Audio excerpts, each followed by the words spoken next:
Years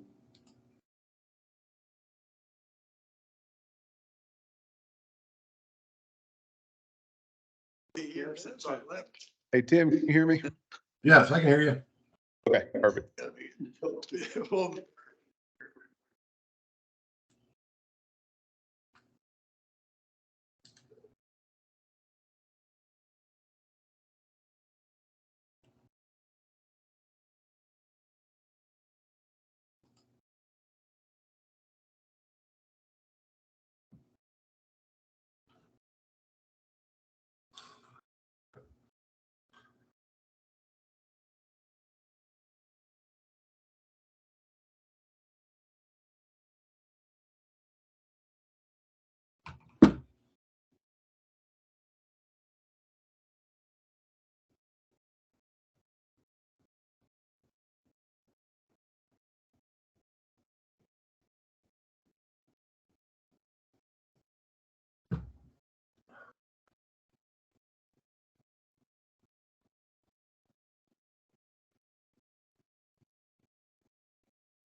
I have no complaints. Like I don't- Roadside report, I don't know. haven't played golf. Hit some good and I hit a lot bad.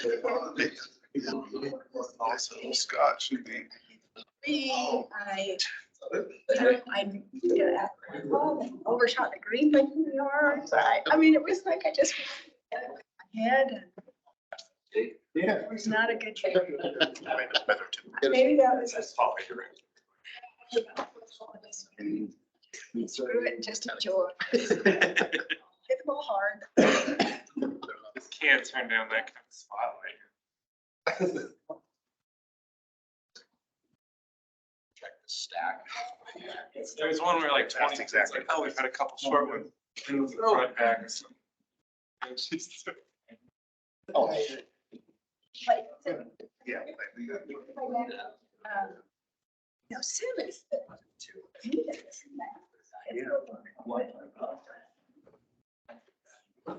public. Make them public. We just stopped.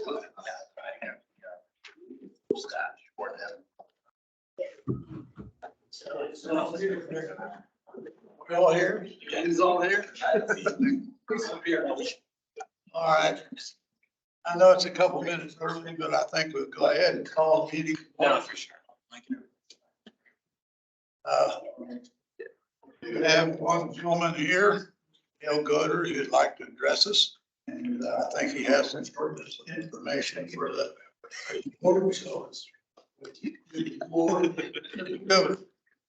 Eric, and I I just, don't have to. it's easier to see you all here. Thanks for, It actually is better for the people that are watching. you've got another audience. That does help. All right, all I'm right. very sorry. Yeah. Do it slowly. You'll all have to turn around. Get your card. I did play 18 holes. Jordan put most of the money, but I'm glad to be here. I am here to get a little information about the budget process to start with.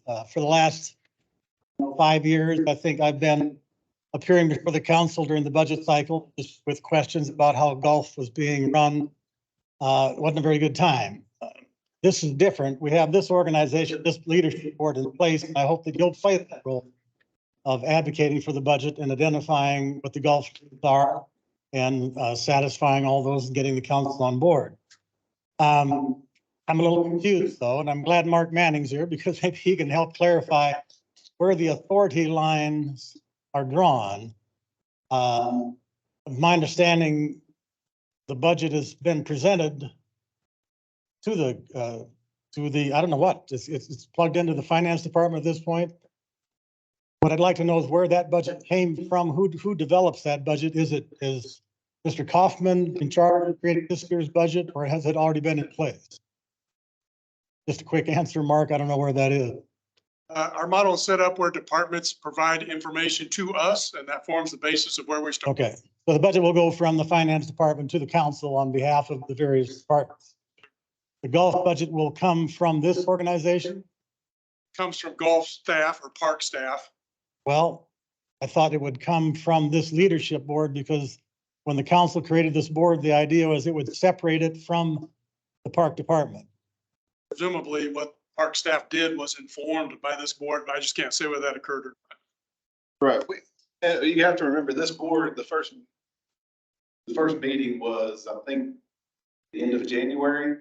So it was brand new. So this year, it was probably a little bit different because board was being formed and kind of just getting going. So I think next year will be a lot more involved next year's budget. Okay, and that's all fine. I'm assuming the budget meets the expectations of this board and Mr. Kaufman. And then what next needs to happen is for the council to approve that budget.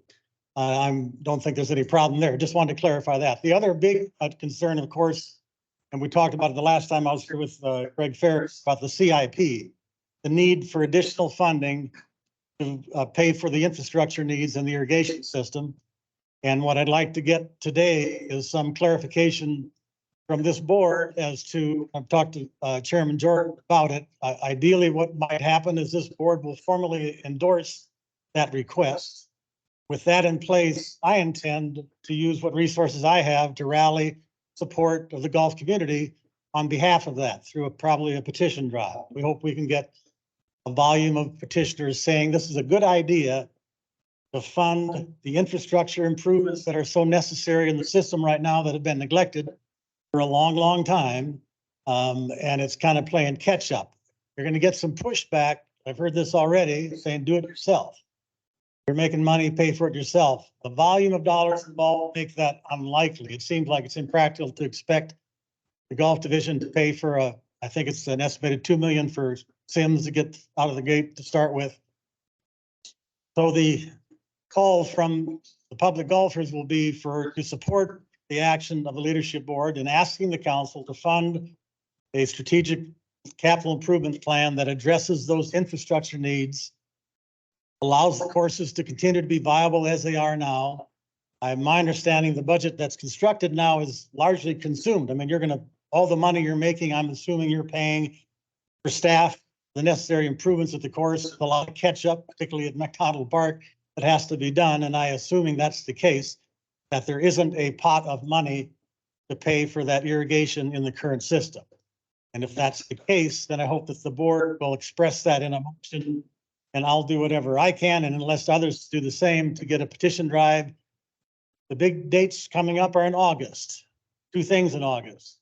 Budget gets approved by the council, the primary election, followed by a general election in November. I'm hoping that before that primary election that the golf community has expressed its great interest in this being funded. And we're going to make the point that if spending $6 million on pickleball is a good idea, I happen to think it is, that it certainly makes a lot of sense to put a few $1,000,000 into a golf system that is worth tens of millions of dollars. That's a viable financial model and is doing really, really well to serve the public and provide a quality of life. That's kind of the broad brush there. I'm here to help whatever I can do, whatever I can get my groups to do. And we interact with lots of, Randy, I know, interacts with lots of golf groups. And we're ready to, what's different now is the climate is so different from past years. It's such a constructive environment. Things are going well. The courses are being improved. Turnout is spectacular.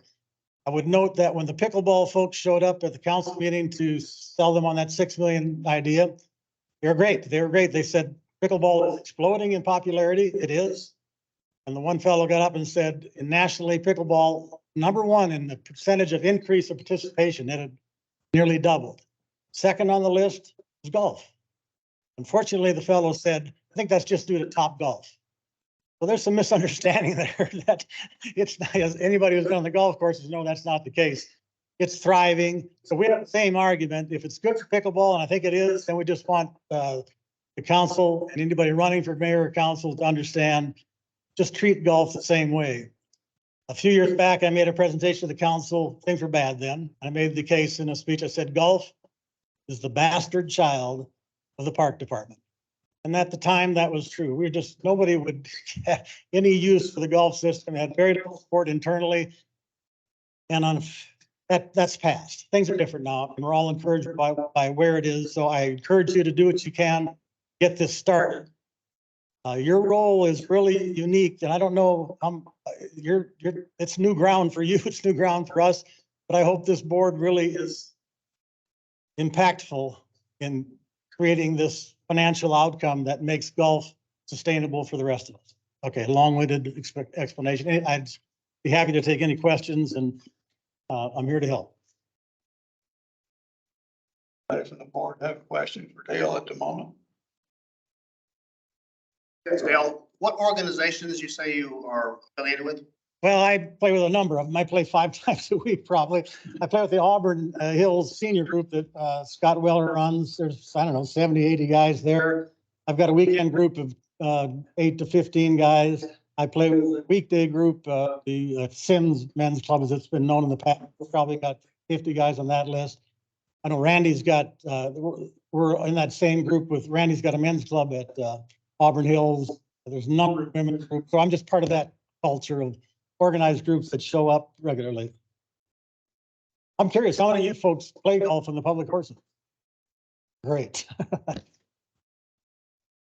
So for the time frame, you were saying August that's when the budget gets approved, or is that?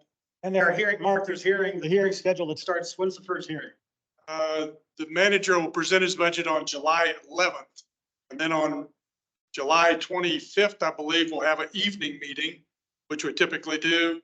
And then there's a public hearing, I think, on August 17th or something like that. And then the council will approve the budget on August 22nd. So when would an opportunity be for, if the board decided to make a recommendation of that nature, when would an opportunity for that come up?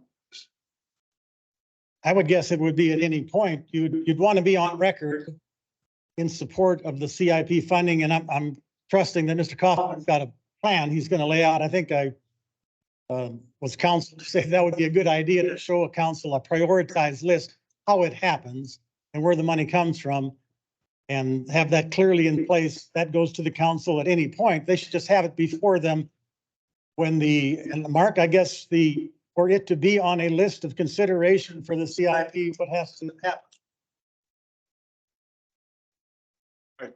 Yeah. I'll tell you what, why don't we go ahead and skip on down to the budget process?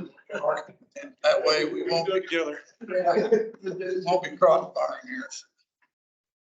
First of all, Dale, I gotta say, I'm impressed that you play pickleball because you got a few years on me and I couldn't do it. I'm near pickleball. I'm not, nothing that involves taking faster than a walk is in my wheelhouse.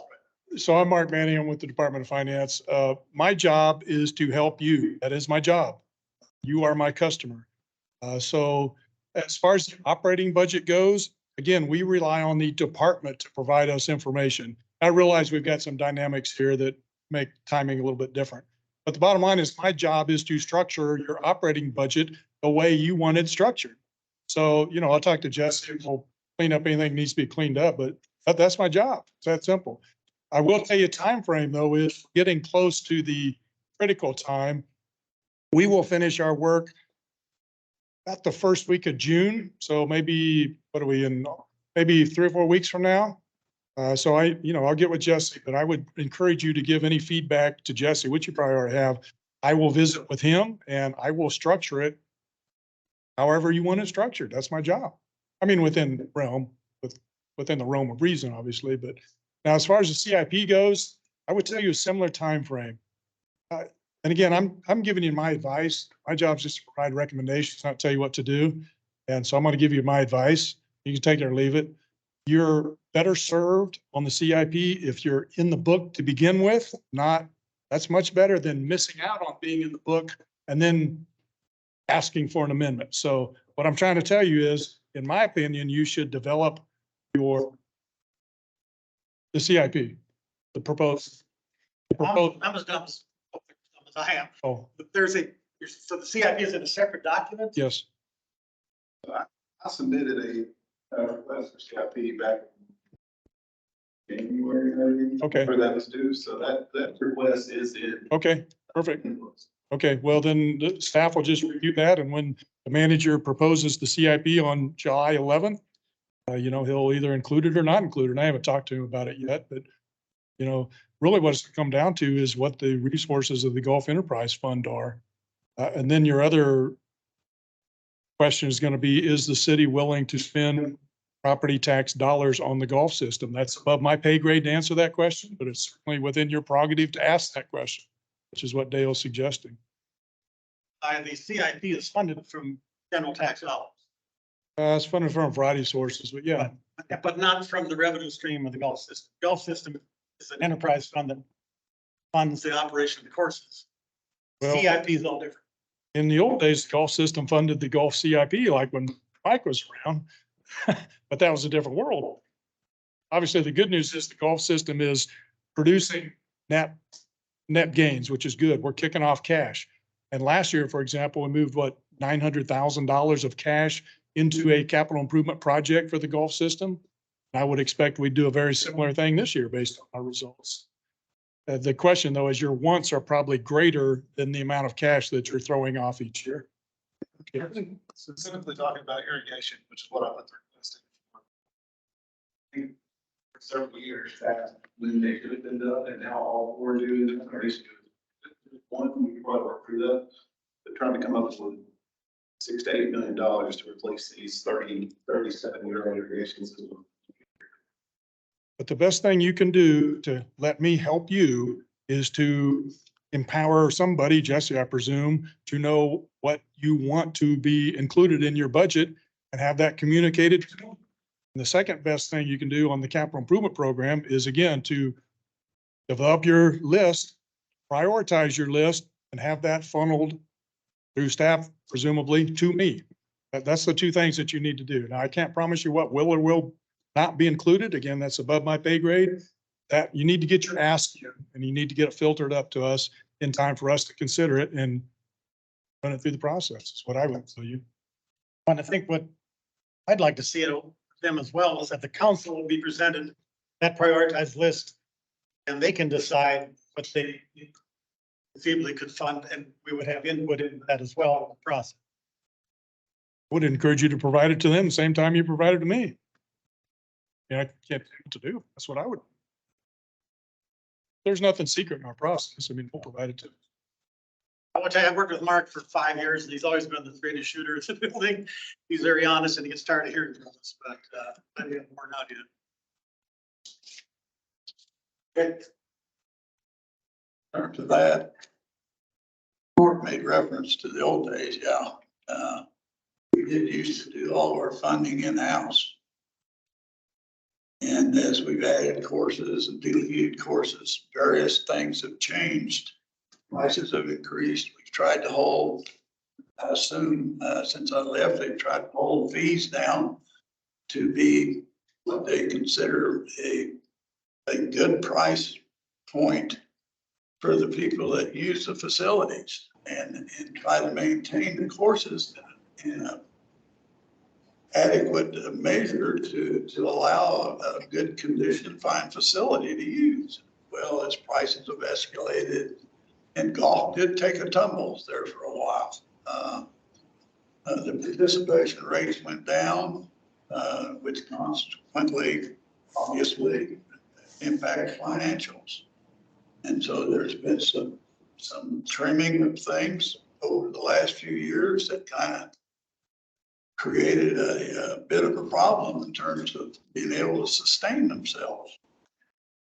We've seen since COVID hit, play seems to have really jumped up because it was a nice outdoor thing you could get out and do, and it brought people back to the game. They were tired of being pent up, and so it increased revenues.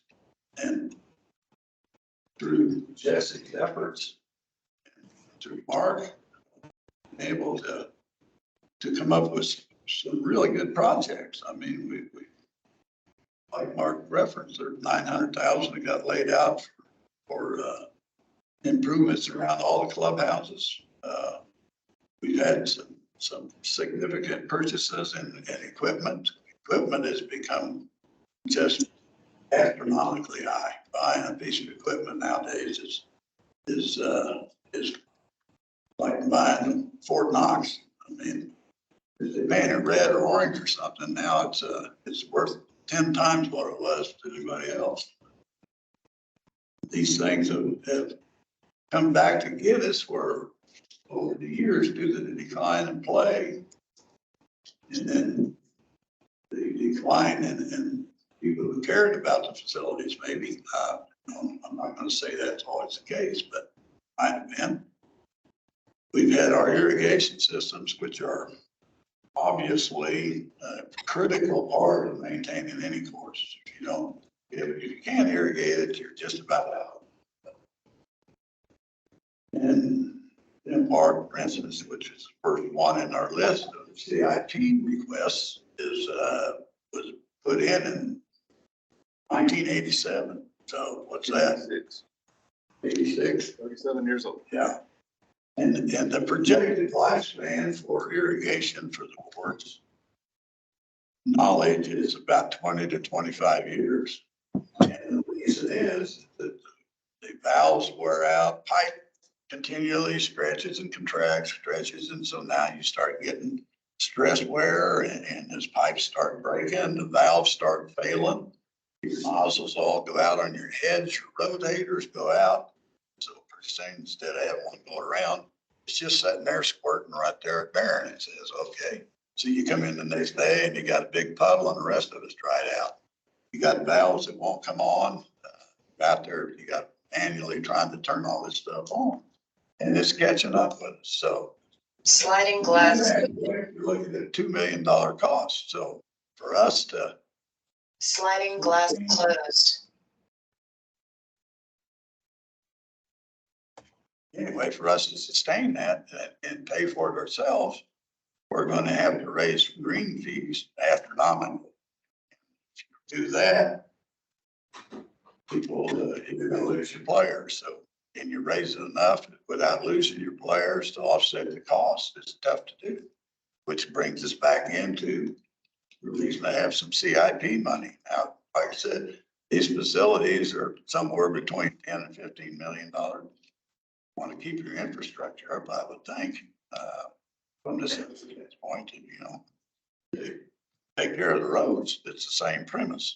So I would think it would be up to the board. My recommendations that we would pass a motion within the board here that we apply for these funds and we get it into that separate budget. Now, because of the date and the time, I'm not necessarily saying you're going to get it done in 2023 for 2024. But you got to get it in there for 24 so you can get in and maybe get a hit in 25. And you can't just, if I was a council member, I'd look at that and say, well, you got 4 of them, but can we space this out?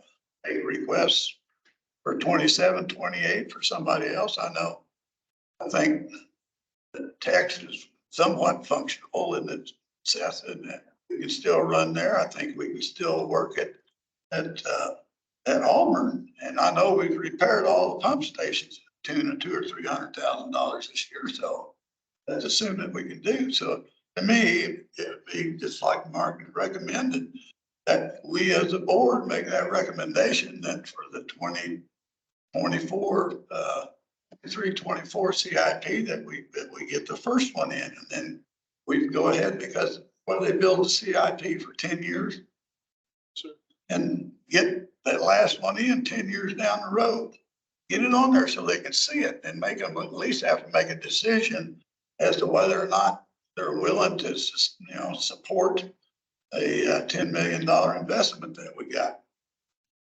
That's just my recommendation. Chairman, one thing I've learned here that I didn't know much before is that we're already funding CIP projects. What we're talking about here is just another CIP project that's outside the scope of current finances, but you're already spending a chunk of money on CIP improvements, right? Well, we're making improvements, that's correct, but we're doing it out of our fund. Right. So when there's pushback, it says pay for it yourself. The comeback to that is you're already paying for a significant improvements. Of course, the ponds at Tex, the clubhouse at McDonald and the clubhouse at Tex. So that's an important point. I'm going to talk to a council member or candidate and say, you need to support this. Golf is doing its share already.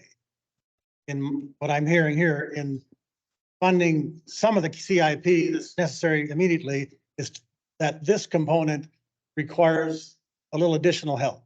Well, in terms of that, you're absolutely right. And I just read where had to come back in and they get CIP money to do things for the water department out at the new water facility. Well, we just got finished spending a lot of money to repair the dams and do that work over at McNall Park. I mean, that could be CIP money, but we've chosen to do that ourselves. We've chosen to go ahead and get all the clubhouse done, and we chosen repairing those pump stations that we've done. Could be CIP money. I mean, I think over the last 15 years, like I said, working, if there would have been money and the opportunity for them to keep up on these things over time, it would have been fine. But the problem is that when I came in, there literally is not one aspect of this operation that doesn't need repair, replaced, enhanced, whatever. So we're trying to play, not only work on what we need to do this year, we're making up for the past 15 years. So that's the problem we're in now. And once we get, I don't know if you ever get caught up, but once the main issues are taken care of, yeah, I feel like we could completely operate off of our own budget if we weren't playing catch up. One other thing I'd ask, and I'll quit talking, is that in making this case, I want to be able to say that golf is thriving. And from what I understand, programs like First Tee, junior golf, women's golf are all expanding. What I'd like to see and come from the department is a description of that. And I'd recommend this board regularly bring in those groups and get a sense. I know Jesse's got his arms all over that, but the public needs to know this isn't just little old men like me playing golf. There's a whole bunch of youngsters growing up. It's a tremendously expanding sport. I want to be able to express that when I talk to people about why this is a wise investment. And it's different than pickleball because it has a proven track record and a business model that largely is paying for itself. I know in the discussion of the Councilmember Fry asked the only critical question about the pickleball and said, so given what we're saying here, it would take 25 years without even paying the expenses to pay back that amount of money. That's fine. I mean, I think that's a great thing for the public. You've got a great case in public golf that it just makes sense to do it. Financial sense and public purpose sense. Thanks for inviting me, Mike. I got to run if that's all right. I got to get down to Century 2 to another meeting that started at 4 o'clock also. So I really apologize, but like I said, my job is to help you. So if you need help, this knows where to find me. yeah, thank you. I know Mark's been the opponent for us since I was here. That's 35 years ago or 30 years. So I appreciate it. Thank you. Bye. All right.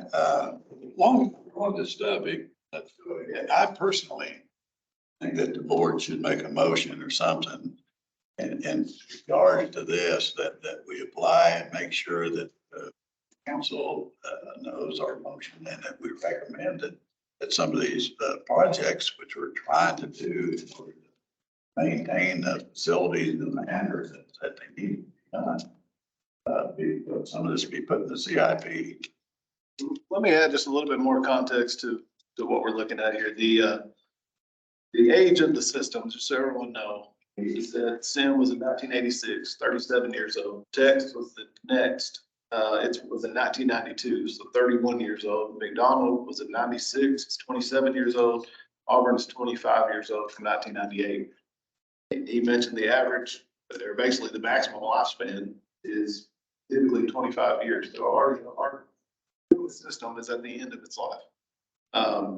The other thing that you can kind of use, and I understand there's a huge expense up front, but we would say water, we would be much more efficient with how we water. So you're not overwatering half the course just to get a little bit over here and so forth. So We can save on fertilization because we're watering it incorrectly. We can save on all the chemicals. There's a lot more that goes into that. Now, obviously, it's gonna take a long time to make up $8 million that we spend up front. There's a lot of savings once the money is spent. And then just the quality of the golf courses, obviously, if we can water the way we need to. These guys, I know Darren, every morning, he's hand water. Basically, he's having to go around and turn each part of the golf course on manually. And he's taking half of his day doing that every day, with a new system. And, he's doing other stuff that needs to be done. So, there's a lot more that goes into, a lot more benefits than just, we got a new system. It's not like we're just gonna replace it. It's gonna be exactly like it is. It's gonna be a much better, more efficient, system that's gonna save, money and labor in a lot of areas. But what is in the CIP right now for? I'm putting a request for basically replacing one course each year for the next 4 years. I put that at $2 million per course. That's probably a little high, but it may not be. It may not be. It's going astronaut. I mean, I did one in Virginia 2 years ago and it was I don't know what it was, about 1.5 million, but it wasn't a complete, like what these would be. So, but it was a very big golf course. So you're looking at probably 2 million. And then I put, this is a recommendation from Troy to put an extra 2 million on the 5th year just to cover any lingering expenses that aren't. Question, Jesse, if you get that funded, can you say that one-time thing that going forward, your business model provides that you'll be able to keep this up to date, maintained without coming back for another CIP? Oh, I mean, 25 years from now, we would need to look at that, but over the next 25 years, 3 or 4 years, like. yeah, we would need to not put ourselves in the situation we're in now. So you kind of plan, this is coming years from now. So you have that there where you're not back in the same situation. Absolutely. Sidebar on this irrigation is the water issues themselves. The state has visited a lot of places that overshot their allocations this year.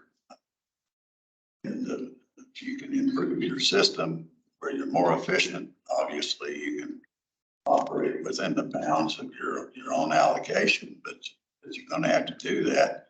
And whether or not the state chooses to come back and start cutting some allocations, I don't know. That's in the unforeseeable future right now. I don't know exactly what they're going to do. I know the city itself, issues sometimes when you get into a wet season, they raise the price because they're not moving enough water. But you get in the dry season, they don't want you to use the water. So, I mean, it's always a catch-22. So you better be able to use it the most efficient way as possible. I mean, otherwise you're going to lose on both ends. And yeah, Marcy. Well, I just have a question about the process that I'm trying to think through this. I'm behind this 100%. I think it makes perfect sense for many of the reasons that have already been expressed. My concern is the timeline and the process that without the budget from the enterprise fund is very different if we knew that we had the capital improvement funding coming. I mean, isn't that going to make a big, how do we make our budget if we really don't know if we're going to get this capital out? And that's the big question. I don't know. Even if we put $500,000 a year back, it would take 14 years to pay for that. And I don't think we have 14 years left in our irrigation system. So that's kind of the big question is if this doesn't go through. I mean, I guess, Sure.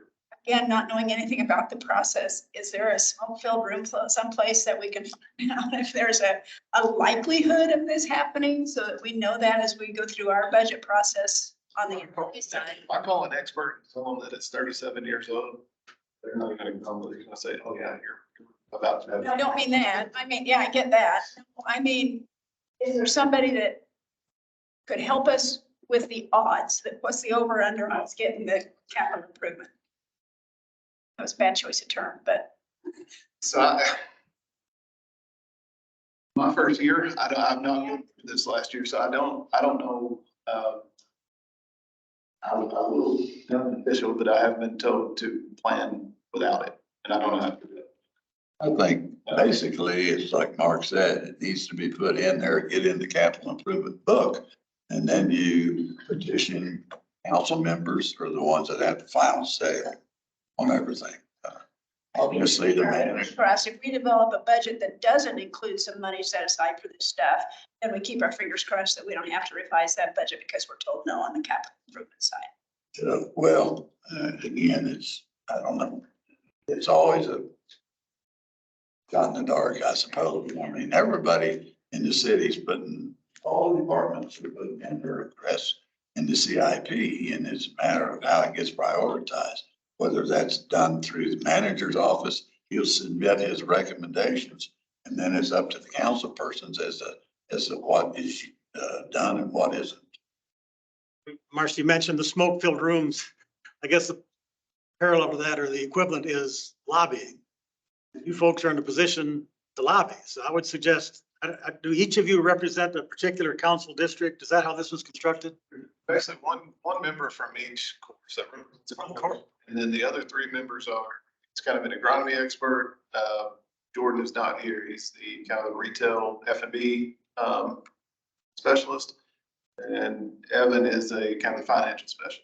Once you pass a motion and the council, I assume in process, if you passed it today, it would be forwarded to the council. They'd receive it at the next council meeting. Whether they want to dignify it is up to them.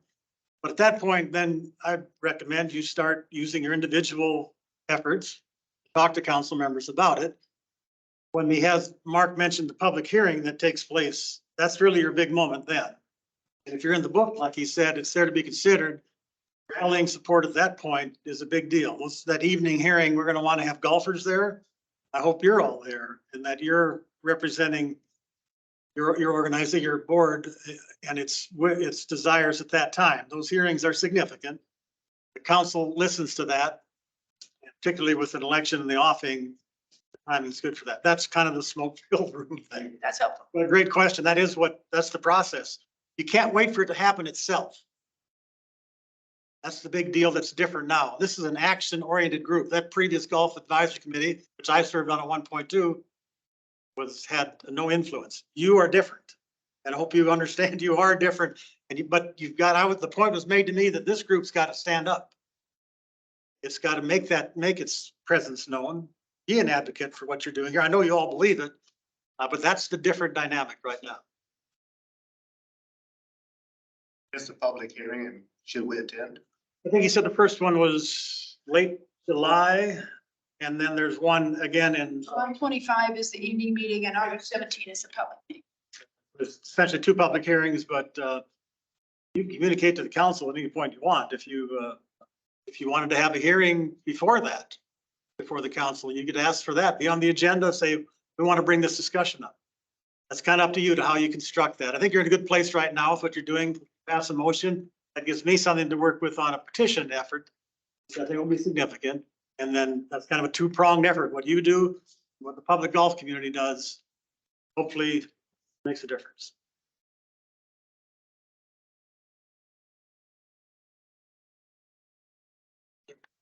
So the question I have now, is it actually already in the CIP or not? Request it is submitted, yes. Okay. So the motion would be that the council consider our CIP request in order to maintain the courses in an adequate way that we need to.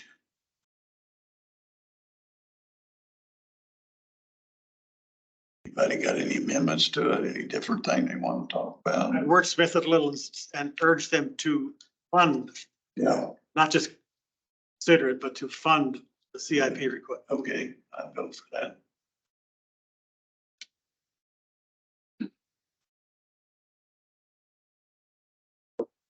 I'm just suggesting that if somebody would like to make a motion or that the council to fund or request for the CIP money before our system deteriorate any further. I'm just going to say, if that motion is going on the record, perhaps it ought to be specific as to what was requested so that we know we're asking them to request it over the year. I think you're gonna have a hard time on a 5-year thing. It's gonna be a single individual thing. In other words, the first one you put in, and I mean, you can put in for all the courses, but put in, like I said, Sim Park for the 23-24 CIP. And then maybe a couple of years later for the next one.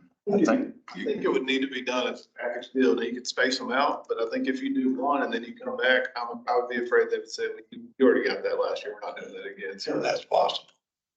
They're only going to fund the first year, no matter what you've got in the next 5 years, but having a plan, like you said, makes the first year make sense. Yeah, I think the motion could still be to do it as proposed.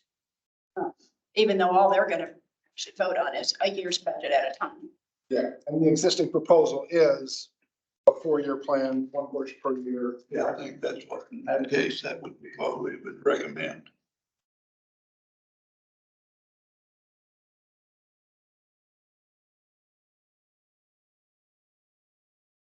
Okay, well, I would make the motion that we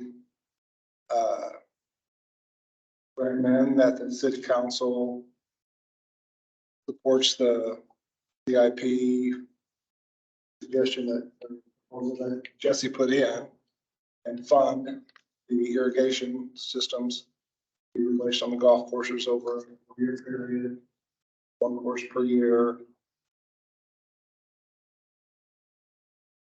Until completion. Yeah. Any other amendments that you guys can think of that we would want to include?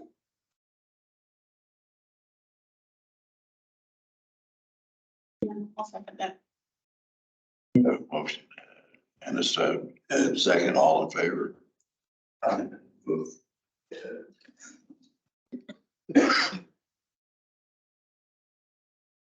Carries.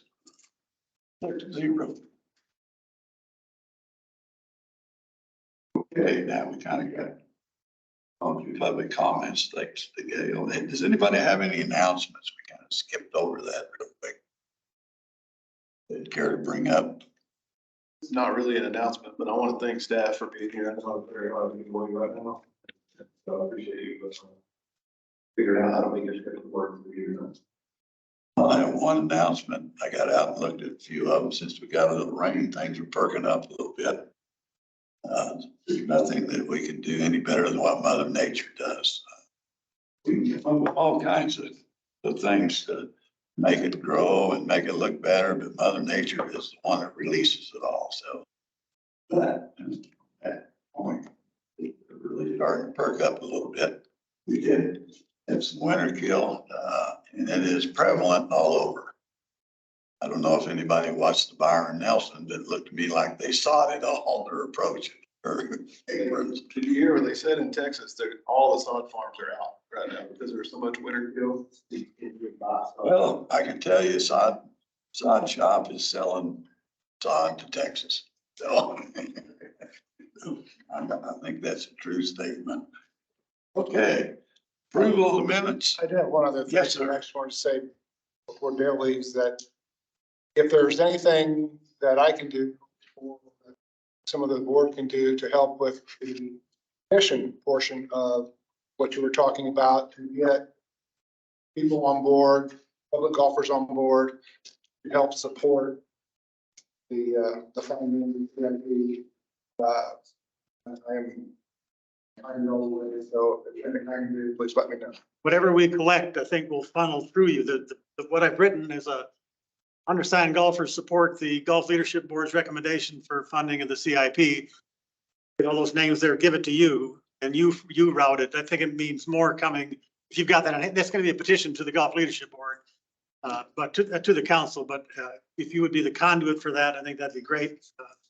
Do it on which end? After the names are in, which are you getting into the courses? We're going to get all the petitions and we're going to have it available. We'll make it available to you. So when you talk to the council, you can make reference to the public support that you've seen for it, which I hope is significant. Well, we can help make sure it's significant.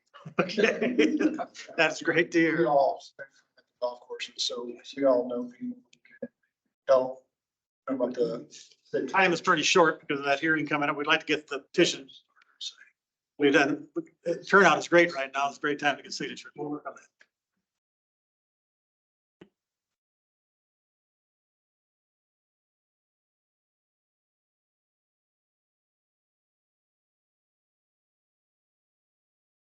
we all just discuss it, perhaps putting it out there that there is a petition to be signed?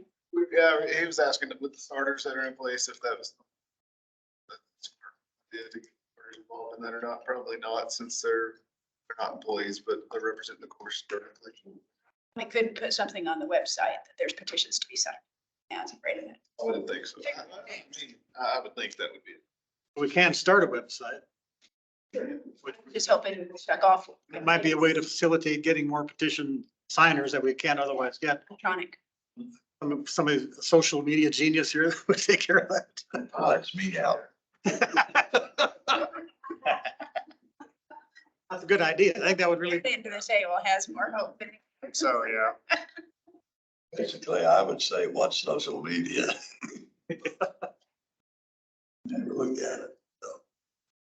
Okay. Approval of minutes, I say we approve them because I haven't seen them, so. Continuation of prior business, we've been doing that quite long. So let's skip down to the part update. I know that we've been doing some significant things in that, and we'll see where we're at in the process. Yeah, so with the cart, the new dog carts, we, of course, several weeks ago, we did all the companies came in, did their presentations. Got the formula now, we selected one, as far as scoring presentations. Working with,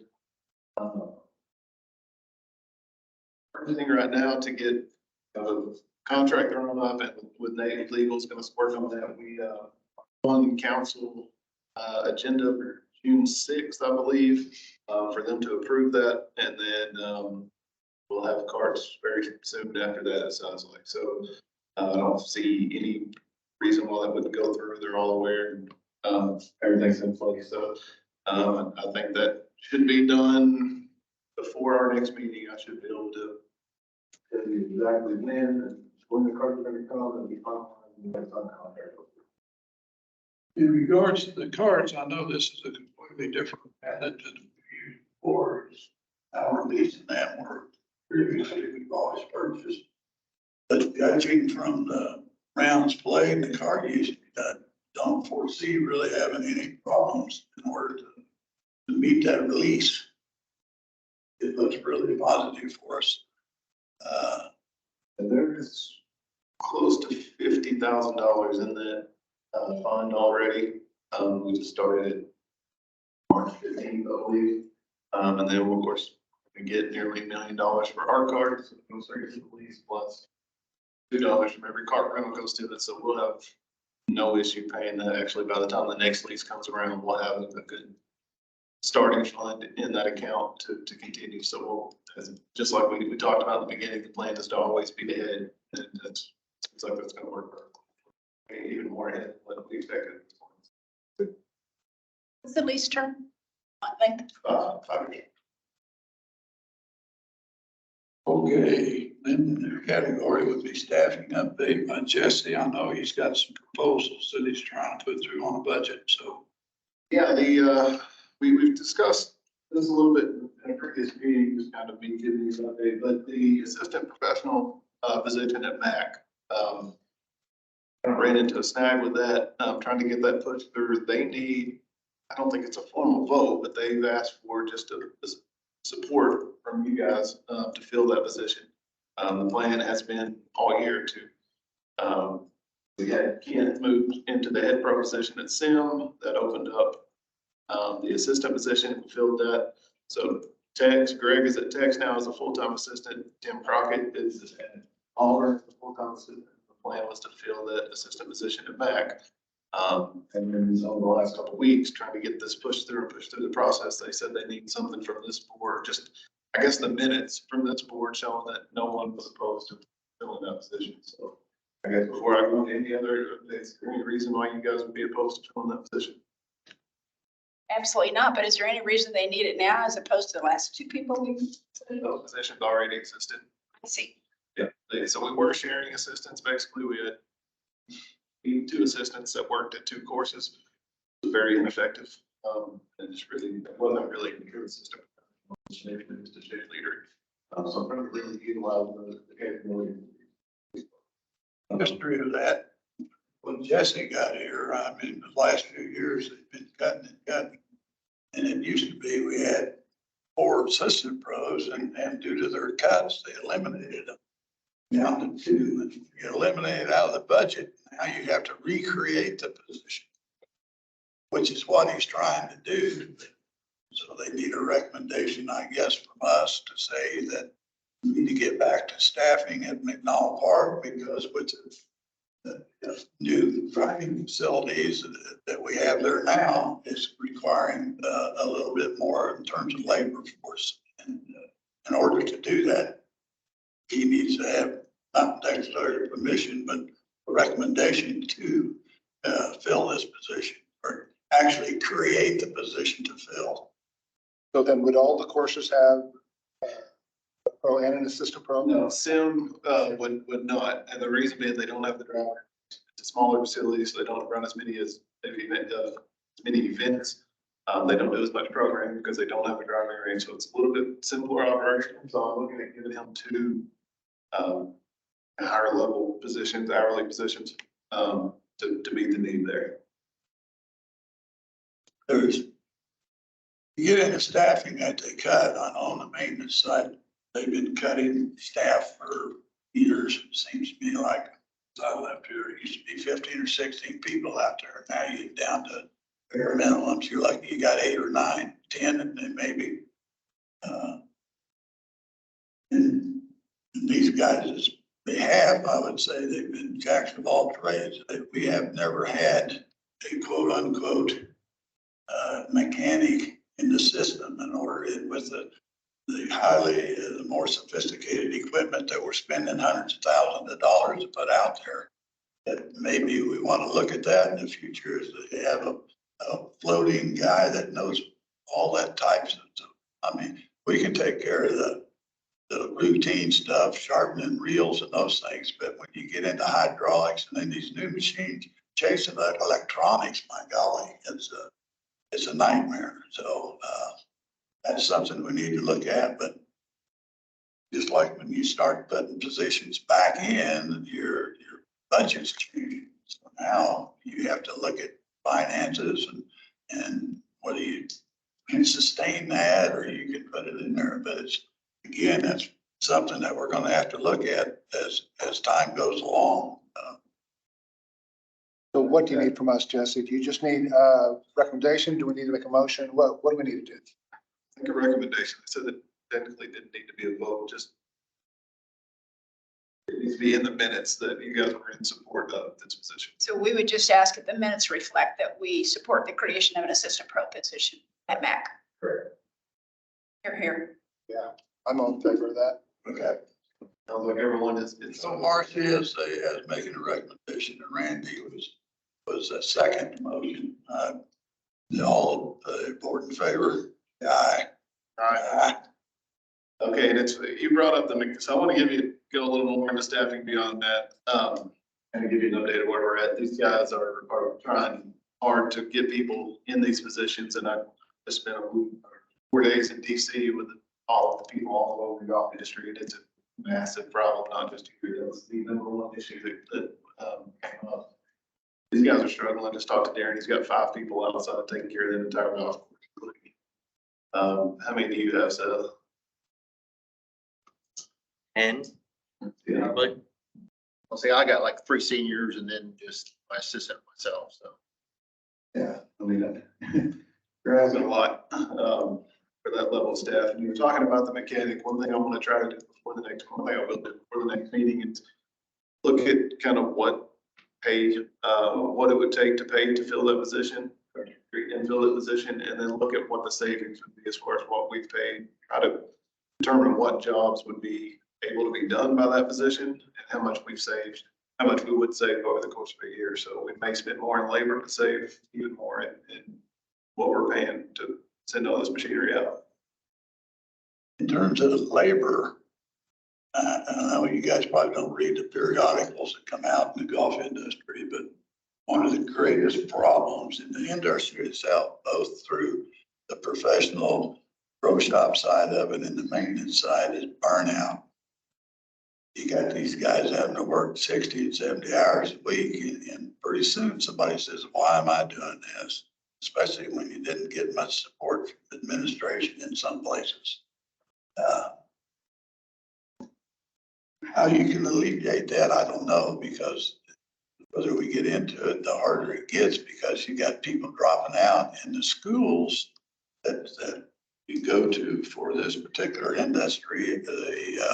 The student numbers are falling. They're not sustaining what they used to have.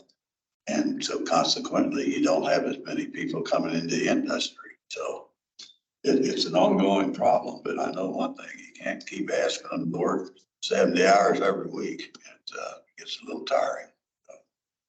Anyway, that's just a sidebar. No, you're absolutely right. And it also puts us in a position where if someone leaves, we have we're in trouble that minute. Like there's no backup plan where if someone just at Mac, we've had 2 in the last 3 weeks have left for good reasons. One of them graduated, either it's going into his career, and it was all good reasons, but and they left, and then I just found out 5 minutes before this meeting started that we're going to lose another 5-day-a-week person at Mac. And the plan was to already have this assistant in place, but it's been delayed and delayed and delayed. So they're in a bad spot right now. Like, as soon as we get done here, I've got to call on and try to come up with somehow to survive out there until we get this done. So we need that cushion, I guess, where if someone quits, we can move someone from 3 days a week to 4 days a week until, whatever we need to do. But right now, everyone's stretched, and there is no flexibility. So. Is our pay structure competitive for those level of jobs? No. No, we've done, tried to increase it, but it's when you're talking about increasing everyone at one time, that's a big budget, and getting that passed is not an easy process. So we made a little bit of a step, but I mean, the way our pay scale is, it's in a step program. So you're in this position, you're at step 12, that's this amount. Okay, well, I get approval to bump them up 2 steps, that may be a 30-cent increase. Sounds good, it's not that much. You can go to Sam's or Quick Trip or whatever and make $18 an hour. I mean, it's hard to. It's a problem. These guys have had job postings open all year, they just sit there.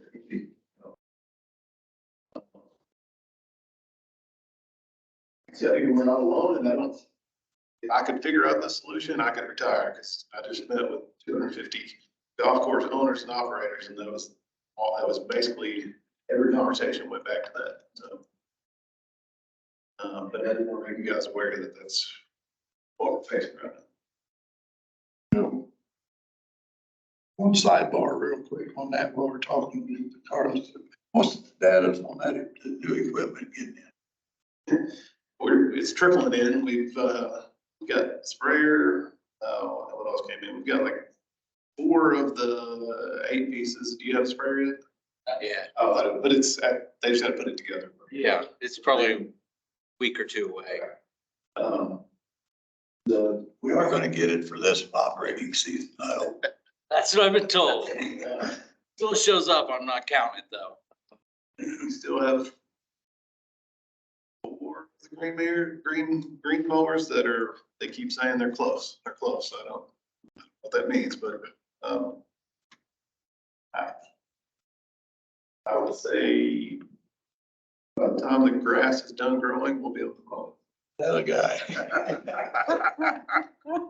Okay. Hopefully, I mean, realistically, and talking to the rep, hopefully in the next 4 to 6 weeks, does that sound? He told me beginning of June. That was, We'll see. yeah. That was a few weeks ago. Yeah. You haven't gotten anything in either, huh? How's the new pump working? Or this new well? Good. Go ahead and do that. Yeah. I think that's what's so frustrating is you're telling everybody that making improvements for getting new equipment, and then they don't see it. It's almost, you can't say it because they expect it to be there the next time they come out. It almost makes you look like a liar. So it's a tough. Our wall, trying to balance that. Okay, yeah, on strategic business plan is. Yeah, this is just, so I'm working on that. A lot has changed in the last 3 months. So basically, I had this pretty close to being done. Basically, it's a 5-year strategic business plan for the golf division that I've been working on. So much changed over the last 3 months that I wanted to figure it was as up to date as possible. So I think we kind of know what the moving parts that I was waiting on are pretty much in place. So the cards and the renovations and so forth. So, I just wanted to kind of put it on your radar. You'll be getting this business plan before the next meeting to review. And what I would like for you is just to, before the next meeting, look over it. It's going to be 70-ish pages. It's a lot to look at, but if you guys could just look at it and just kind of, for the next meeting, I'll put it on there to discuss and if we can modify anything that you guys want to see changed. But that, I mean, we have to have a plan in place that's, been, like I said, worked on it most of the winter, but there was so much changing, I didn't want to put it out and then we add or change 15 things that makes it obsolete. So I think I'm in a good place now where I would like to present that to council probably in July, possibly August, but shortly after we have a chance to look at it as a group. That have some kind of impact there in CIP too, when we make those proposals. So. All right, now for the good news. Finance and rounds update, and I'll tell you what, I've seen a lot of play out.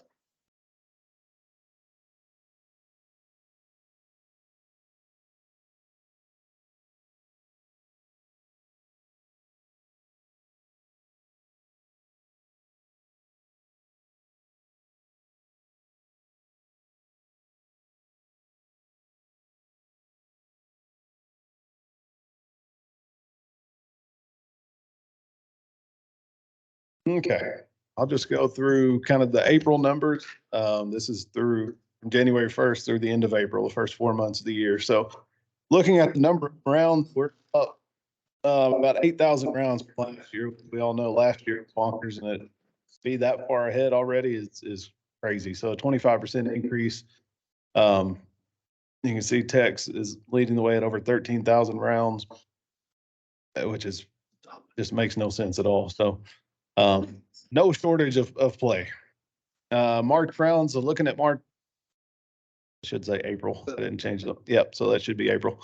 We were up 2,000 rounds and March was last year. The weather, best I could tell and kind of look at, was pretty good. So we're comparing two similar months and we're up to 2,000 rounds. Now, one thing I do want to point out, I understand that the weather's been really good through January, February, even March, and good weather can make any golf course operator look like a genius.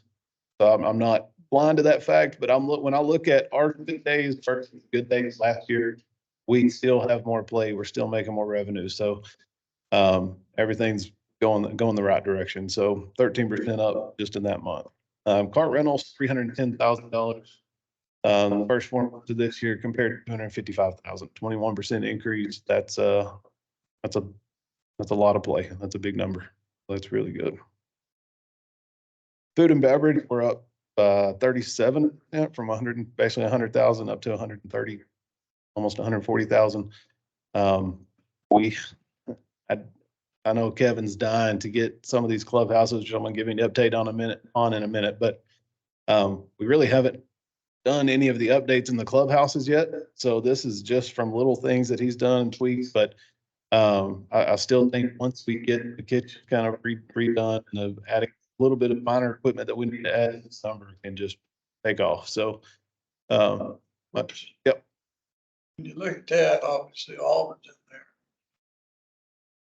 How much of that 55%, that 426 is created by using outside events? It's definitely in there. It has to be. A lot of the, Maybe 20%. yeah, a lot of the events that we've booked, they don't really start doing those events at golf courses until May, June, and into the summer. So there's been a few. So it's definitely in there, but it's not. Being substantially up more. Is that in? Is that, when you have an outside event in the clubhouse, and does that loop back in and that get counted as in the round? It does get counted, Does. but they also, Auburn does more tournaments, so that a lot of tournaments, Scott has built-in food, so it's automatic. And they're the only one right now that has a kitchen where we can serve more than just hot dogs, basically. So when you go to, you have options more than, I want to spend $3. You have the option to spend $12 and get something a little better, and get a drink. So, yeah, the outside events, the tournaments, and then just having more of a selection, big impact of why Auburn is so far ahead. But Is that net or gross? what's that? No, that's gross. That's, What, you know what the net? I can get that for you. We run about 30%, so, around 50,000 net, if I'm doing that right. You're making me math in front of a bunch of Yeah, people here. pretty close to that. It's Okay. over 50,000. Which would be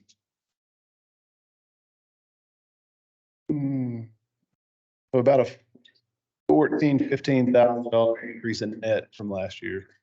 We're in that ballpark. Status on your new ovens.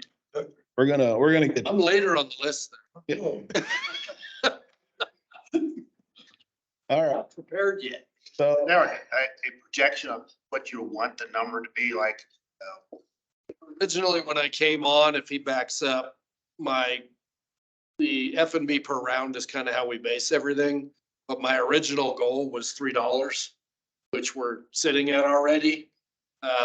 But once things. my goal was 350. His was 350, but I think it's gonna settle between $5 and $7 a golfer. Once we have these full offerings going on where they can actually. You also have to remember, these numbers are pretty much when it was 40 degrees outside. People aren't drinking near as much beer. They're not, you're playing golf, you're freezing, you want to get home, aren't gonna hang out. So, as we get into the summer, this number is just naturally gonna go up. Last Doing anything. 3 weeks, the beer sales have skyrocketed. Except for March. All right, so moving to the driving ranges, $56,000 compared to 45,000 last year, 24% increase. If you've been to the ranges on a nice day, you know they are absolutely insane right now.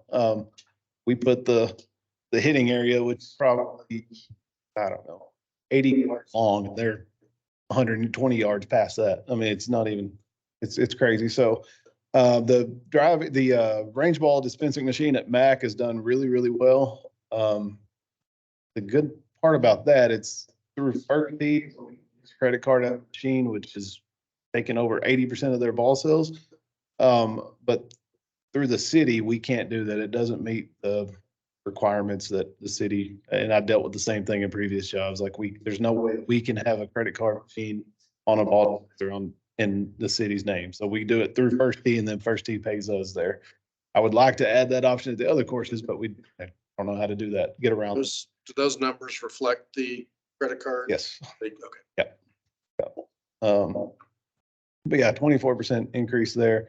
Merchandise comparison, this actually goes through yesterday. So this is through the first, from the total for the year up yesterday, 126,000 versus 103,000. Sim is obviously down.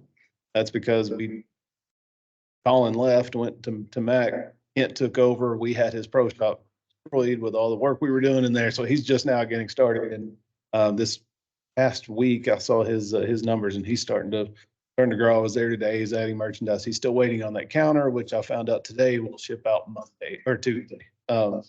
So we will have a counter next week, both counters. So merchandise is good. Now, again, we only get 5% of this. The rest goes to the pros, but it's a huge value that we offer to our guests. Membership counts. We're at 1722. If you look at from February to the end of April, we gained 119 members. I can tell you this month, I counted yesterday, around 50 more this month.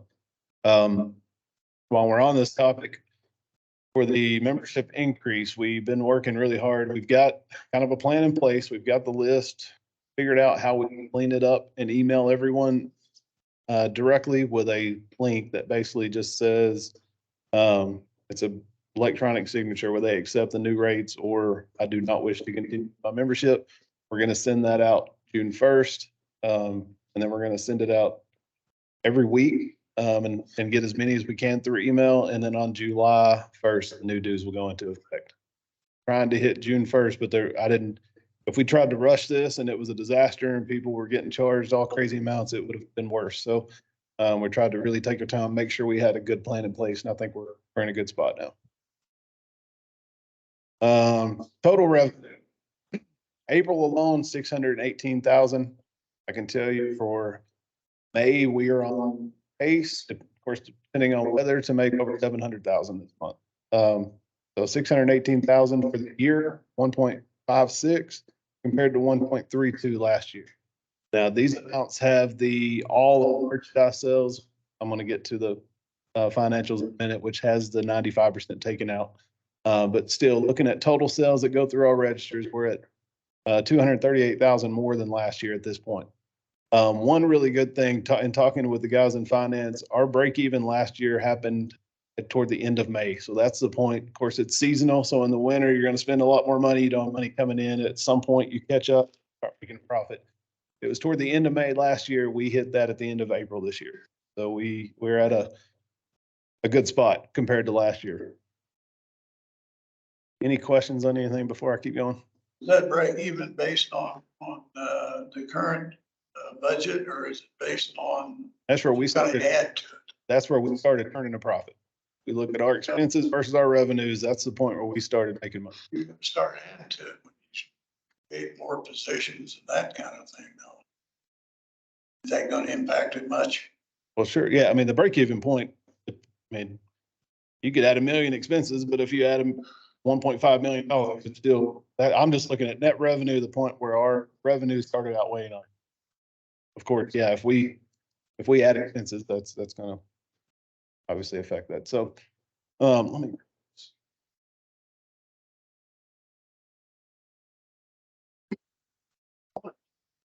I sent this to you in an email. Hopefully you all saw it, or Darius did. I'm going to go through kind of the way I see the year playing out, the way I hope, some of my goals, for what I want to see happen. Just kind of going over this again, the reason this number is different than the previous screen is because of the merchandise. So we're at 1.4 million in actual revenues. Last year at this point, we were at 1.2. Again, this goes through the end of April, so it doesn't have any of the May numbers in it. We're right now for the month of May, this morning, not counting today, we were at $401,000. If we keep the same pace we're on, we're going to be somewhere between 670 and 730,000 for just the month of May.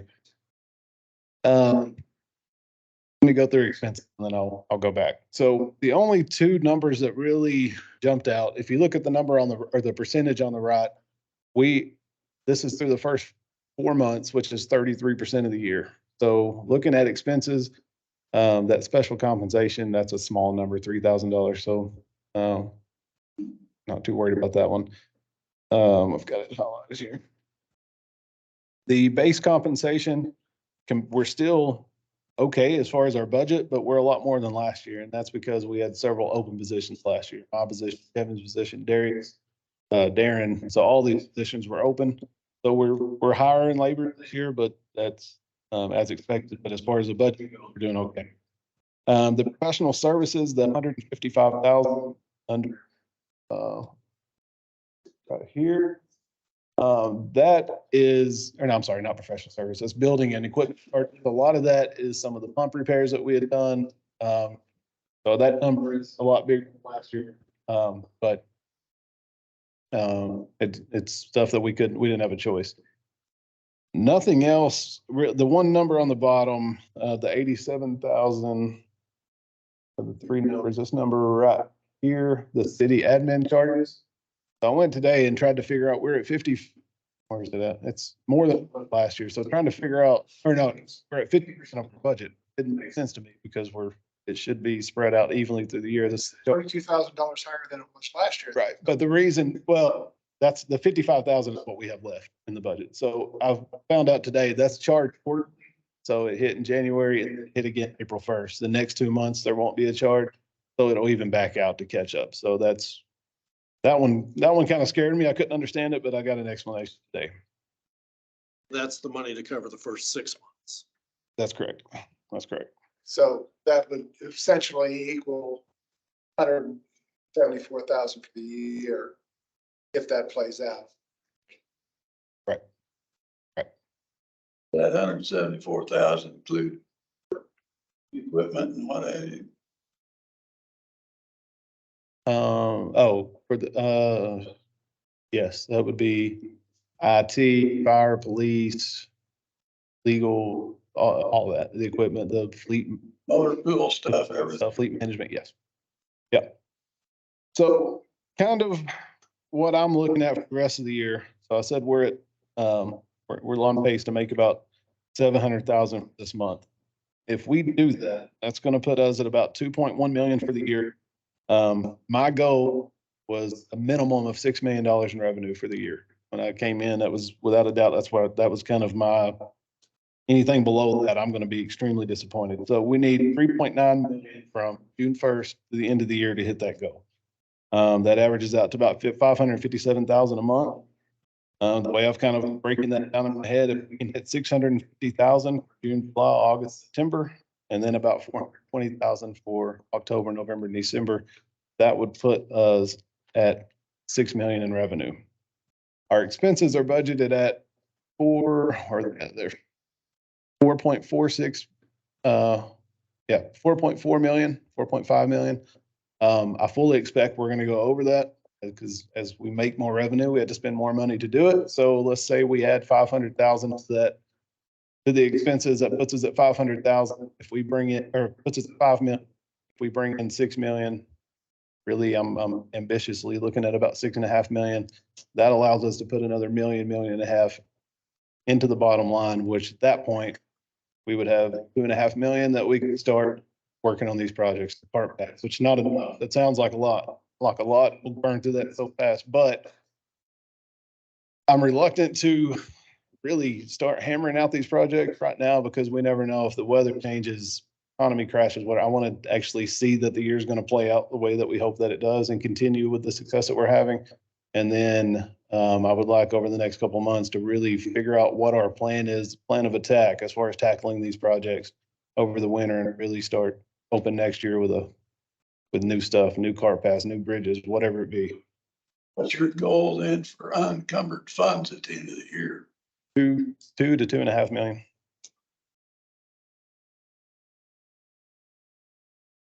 And if we hit that, if we hit 6 million in revenue, 6.5 million, that's where we'll be. I noticed we were negative 35, 250 there. But when we look at all the green fees, cards, F&B, all that, everything is up. So did we have some expenses? It's the flow of the year. It's in the beginning of the year, you're buying all your chemicals, you're buying all this, you have a lot of expenses without the busy revenue.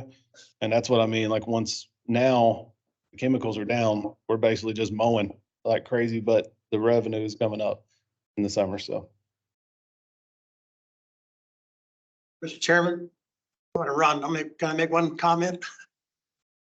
I hope you recognize what's going on here. When the council rejected privatization and made the statement, Brandon Johnson said, I want to bet on us as opposed to privatize. You're looking at the result of that. And when you talk to the council about the CIP thing, this is a success model. This is a big, big deal. Kemper lied to the park board about they're going to get $10,000 in food and beverage. You just saw the number. It's way over 100,000. Thank God that happened. But what you need to embrace is that this is a great success story. And when you take the CIP argument forward, you can cite that. Things are going well. The council made a great decision, and this is evidence of its success. Thank you. Thank you, Mr. Goder. Dale. All right, one final, just kind of a quick snapshot. Definitely not all, but some of the money that we have spent or need to spend. So completed, we've done roughly 350. Could be a little more or less because I came in kind of in the middle, but on irrigation repair, pump houses, so forth. 450 in maintenance equipment, which again is, that barely does anything. 25,000 in HVAC, that's probably more than that. I was just trying to think off the top of my head this morning of the repairs that I know that we've had to do, shop at X, there's been just several things. 50,000 in clubhouse repairs so far. That's what we've done at Auburn and at Sim. Or not repairs, but upgrades. 22,000 for 2 new bev carts, which we got a heck of a deal on. They're not new, but they're new to us. They're at Auburn right now, 11,000 a piece. We just had to buy a new range picker. The range picker at Auburn motor blew up. It was the day before the customer appreciation day, which of course, so I had to move the one from Mac over to Auburn. If you've seen that, it's a cart with a net draped over the top of it. I don't know how someone's not gotten hurt really bad in that. If a ball hits it, it's just going to slow down about 2 miles an hour. I mean, it's crazy. So we did purchase a new picker, which I already had planned for Mac. And then we're getting the one fixed at Auburn right now, and looking at options to add those into a lease. If that's, we'll talk about that when we get to that point and see if that's something we want to do. And then around 18,000 in new range balls. If you've been to Auburn, in the new yellow golf balls, I love those. Texas working their new ones in the system, or into the rotation. And at Mac, they've got several, I can't remember how many coming, probably next week. So new range balls, that was a huge request. Even Mr. Jordan asked about that. He thought that's the reason they weren't going up. What's your excuse now? Is my question to you, Mike. We got new balls. They're still, I watched you hit the other day. And I was hitting the fuse too low.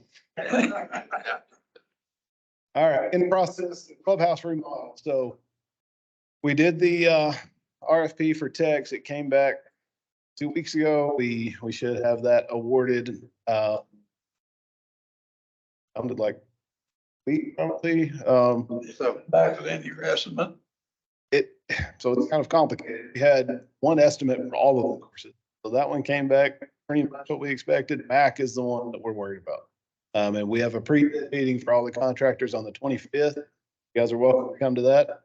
But they're gonna, and then that'll be open for a few weeks. That's the one I'm worried about. There's a lot more work involved there with redoing the bathrooms. We had to go through tons of permitting for Mac. So that one's a lot more expensive, but we'll see. We'll see how that comes back.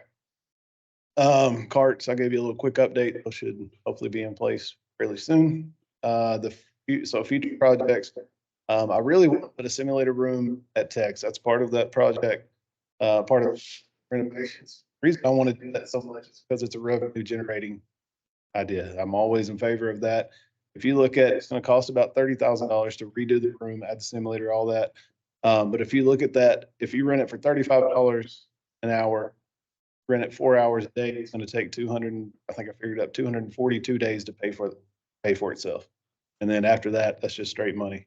That's just there. So, Food and beverage. What's that? Beverage coming in too. Food and beverage, yeah. And I think it'd be a great addition for, we have no technology, so that would be a cool, our whole golf program.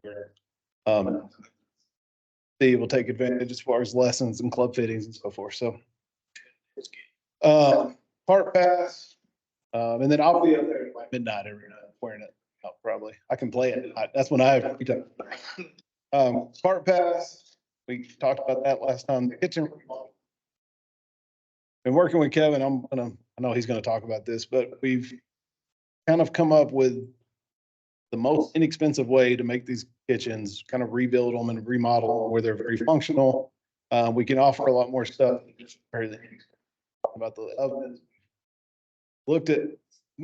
I've looked at a couple, he's looked at a million, but the different ovens that you can cook so many different food options in, from 11,000, 12,000, that you can cook multiple items at a time. Started thinking about it, probably not necessary. So we looked at an oven now, it's around $4,000, does the same thing, but it's one item at a time. We see that's not enough. We can add another oven and still be under the cost of the bigger one. And those items only take a minute and a half to cook in these type of ovens. So 4 people, you got food out in 8 minutes for 4 people. So it's not a big issue. So I'll let him get into that. Irrigation, obviously, we have to figure out. already got 350,000 that we've already spent. And that's all strictly basically on pump station, correct? Yep. So we can separate a pump station out from an irrigation replacement. Yeah, well, and I don't know if there's, I'm not an expert on that. So we replace irrigation. I don't know if there'll have to be work done in the pump house. Use what they, I don't know. Basically, they're all built around whatever your GPM is. So your capabilities are there. And I think we're already got VFDs everywhere, don't we? But the control panel is still the original. That's, I don't know what it got cost. They just replaced the pumps and stuff. So there's still some interior work that needs to be done. Yeah, but you can replace the panel itself. It'd have to go to a separate system, yeah. But yeah, when I put irrigation here, I'm talking about what we're asking for with the CIP. Continuous equipment purchases, that's never going to end. So we're always going to spend money on that. The on-course restrooms, they need some work or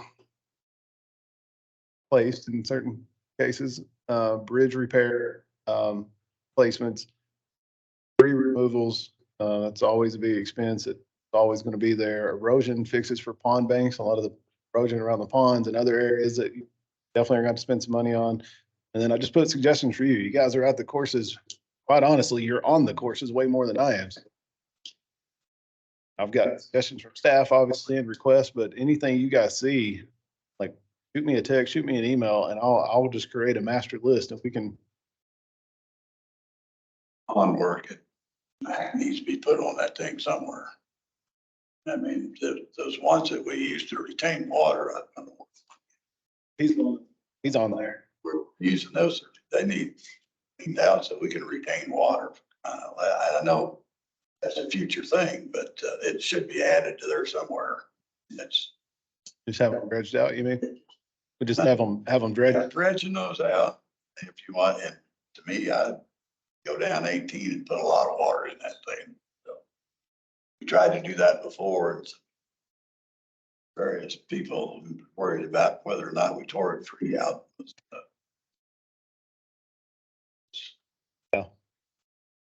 So, I mean, I threw this together this morning, just real fast, just to kind of start thinking about all the things we need to do. I'm going to have it, but I'm going to put it in a format where I can present it. Just kind of a 5-year project. Anything you guys see, keep feeding me those things that we see. I'll be continuously checking in with staff as we have meetings and building on that list. But as we hopefully get to the end of this year, hopefully we get the CIP money and hopefully we hit the numbers that I'm hoping to. We have this money, we need to start knocking these out. So having that list together where we can prioritize that and move forward as quickly as possible, I think is basic business, but we definitely need to do that. For the board's information, in terms of that irrigation we're talking about, McDonald Park, it's primarily runoff water that we use to irrigate whenever we can. We're buying city water, and the price that we pay for city water is $7.40 cents a thousand. So when you're pumping 400,000 one night, it gets a little expensive, which goes back. You need an efficient irrigation program, or it gets awfully expensive. I mean, it's 215,000, I believe, last year, water just at Mac. And we didn't irrigate nearly. we don't irrigate enough. We try to conserve.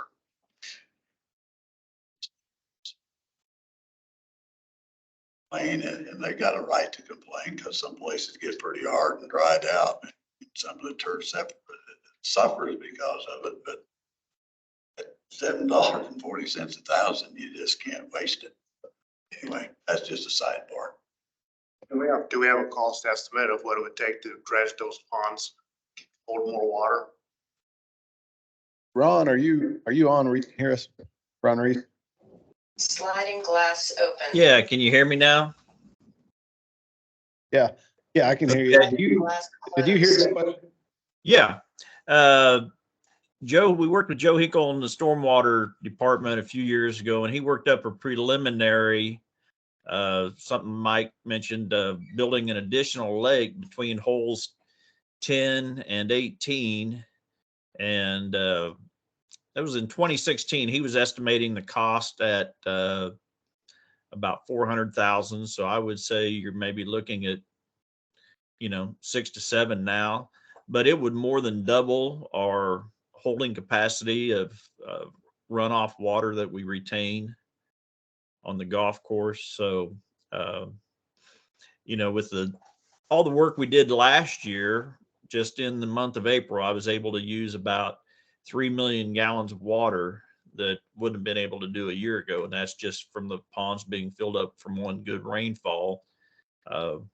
Last couple of years, of course, we've been in drought situations, but historically, since about 2012, I've normally been able to do that, 5 to 7 times a year, use water from those lakes.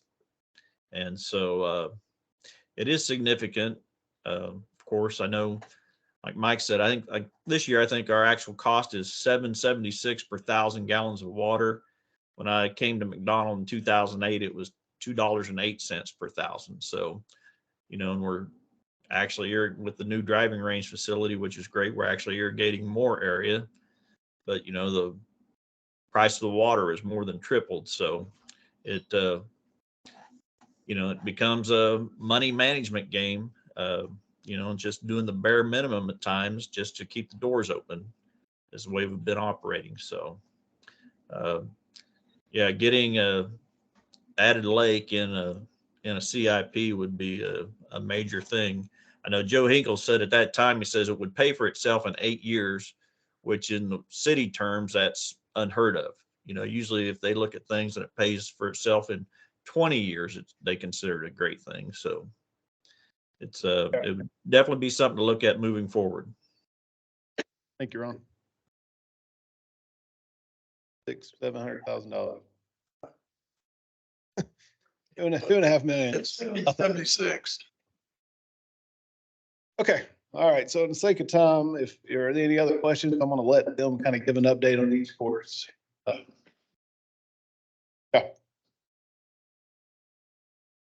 God, yeah, you're first up, big boy, if you got something.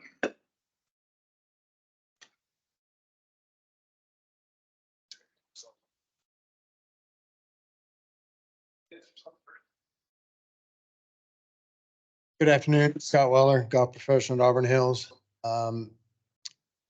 Things been extremely busy. One thing that hasn't been touched on today is the Customer Appreciation Day that we hosted at Auburn on April the 29th, I believe is what it was. For those of you that weren't in attendance, I just want to tell you, staff, Steve, Ron, all the staff at Auburn, that was a tremendous event. We ran 240 players that day, in addition to probably having somewhere between 500 and 700 people on the range during that 4-hour period. For those of you that don't know, Ron Reese was actually the band playing on the stage, which that was pretty cool too. 16,000 pound stage backing up to the backside of the range. So again, great event that Jesse put together.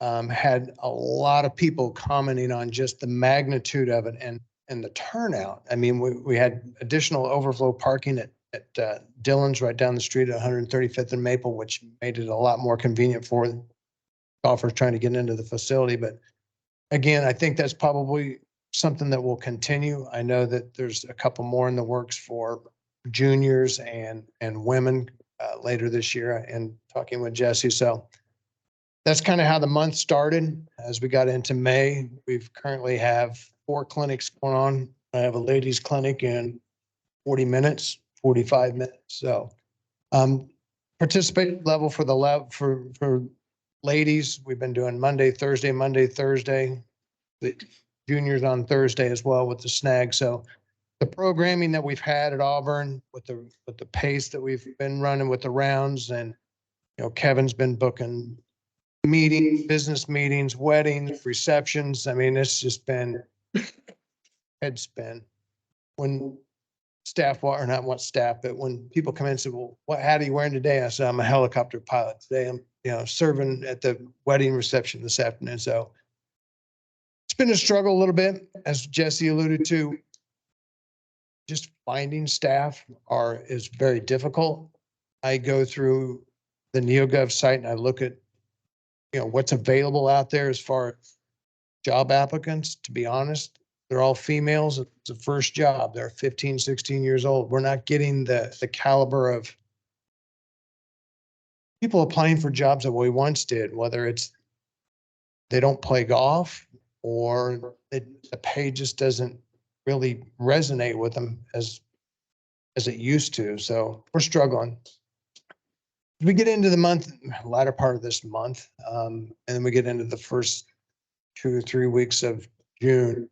Ron's going to be pulling his hair out from the standpoint that we have like 15 events from about the last week of May through Orange Ferry qualifier on June the 12th. So things are going to be fast and furious. And in addition to that, we also started our junior program for in week Tuesday in June. So things have been extremely busy. I'm very proud of the staff that we've had just hanging in there and being patient until we can get some additional staff in there. But, you know, from our ladies leagues to our juniors to senior leagues to our men's club that Randy runs, I mean, the participation levels are just exceeding in every area. Our Monday morning ladies, when I got to Auburn about 7 years ago, was maybe 14 or 16. Now they're 32. Senior league was about 40. Now it's at 100. My Thursday ladies group, which used to be evenings only, was maybe 4 or 5 groups. Now they're at 40. And then they spun off a Thursday morning group. So every area that we have from juniors to seniors to the men's club is just, I mean, it's amazing. So hats off to the staff being patient with me because I'm a helicopter pilot and I'm wearing every hat under the sun just to make sure that we get things done. And a big hats off to the superintendent because I mean, I'm going to tell you what, he doesn't have near the staff at the time to get things done. And the reviews that we get day in and day out from people that are coming in from, you know, from out of town or just passing through, or our members are, you know, just very complimentary of what Ron has presented on a daily basis. And I see the pains that he has because he has himself and 1 other full-timer and 3 seasonals. And on Wednesday morning, 2 of those 3 seasonals are playing in our senior league. So that it makes it shorter. So that's all I have. If you don't mind, I'm going to run to my ladies clinic. I'm going to turn it over to Ron. Thanks. Jesse covered most of it, I think. A few things I wanted to mention because, you know, as they mentioned, we're short-staffed, but we're trying to get projects out there. One of the biggest projects we'd like to get to this year is the bunkers. We've been adding sand as we can. We'll keep buying sand when we can buy some and have time to haul it out there and get it placed and edge all these bunkers and stuff. But we're just kind of trying to pick away as we could get the time to do it. Between now we got the rain, so now everything wants to grow. So got that to do. Other than that, like I said, if you guys have any questions? Question. Zoe, I know you've got that growing over there to the side of, what is it? Yes. That maybe, I know you fought Bermuda grass that they put in years ago. We're gonna sell it to Texas. They could put some of that back in this year. I know it's a personnel problem, so. Yeah, I mean, I've seen the areas we've lost the Bermuda like everybody, so we're gonna try to, maybe with the men's club help too, maybe take some of that zoysia. They helped us in the last year or two. Take some of that zoysia and start placing it in some of these areas of Bermuda. So it's a blessing for us kind of because it helps that zoysia catch up with Bermuda and kind of connect on those areas. So I was kind of curious years and years ago when they started plugging that in, claiming they couldn't grow zoysia there, but I've noticed where you put it in, it seems to fit pretty well. So I don't know what the problem originally was, but. We did a lot of drainage on 18 back in the day. So I think a lot of 18 was the water just not percolating properly and it was fighting it. But once we got in there and added a lot of drains to the system, it sure helped a lot. Maybe just it seems like it takes 4 or 5 years for zoysia to kind of finally take hold and start doing its thing. So it just took a while for it to get going, I think. So. Stuff you saw at 10, I thought did really well. So yeah, I know 18's a hodgepodge, so that's going to be the hardest one to convert back. But The rest of them, I'm hoping to keep after 13 and some of these other ones too. I've been spraying and stuff, trying to keep the Bermuda out of those, so trying to keep.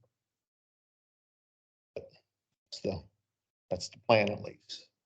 Anybody got any other questions? Just let me know, want to do a work. Oh, okay. Yeah. Okay, no problem. All right. All right, thanks. Yeah, didn't make it, so. He's good.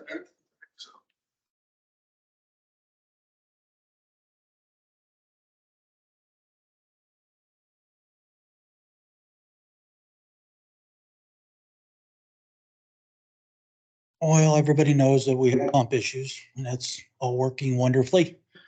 So I don't know if I played it some, but I've been watering a lot. And then we finally got this rain and the 90-degree weather and things went kaboom. I do have a lot of winter kill and my plan is to sprig in them spots with the Bermuda that I already have there. There's some good spots and we'll fill that in and it'll fill in.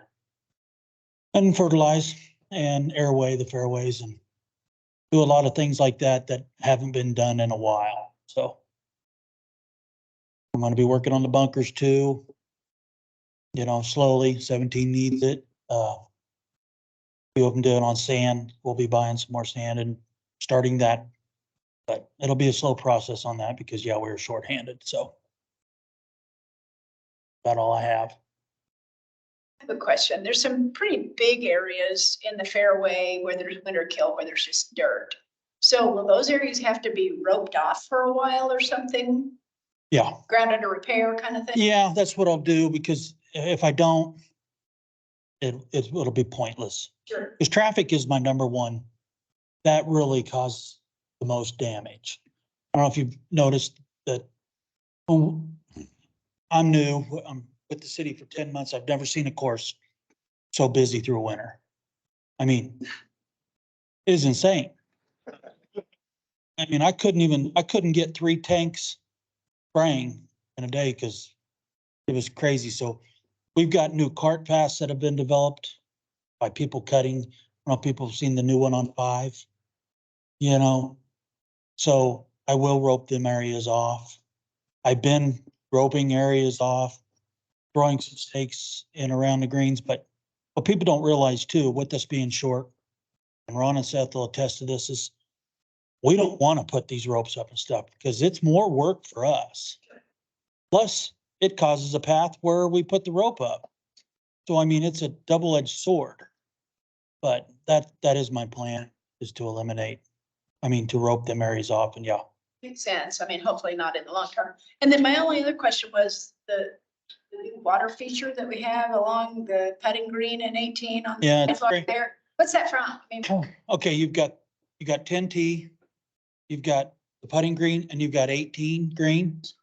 All of that irrigation there hits right there. why is it worse than it used to be? Has that just settled? Because that drainage, there was drainage there, it has just completely silted in.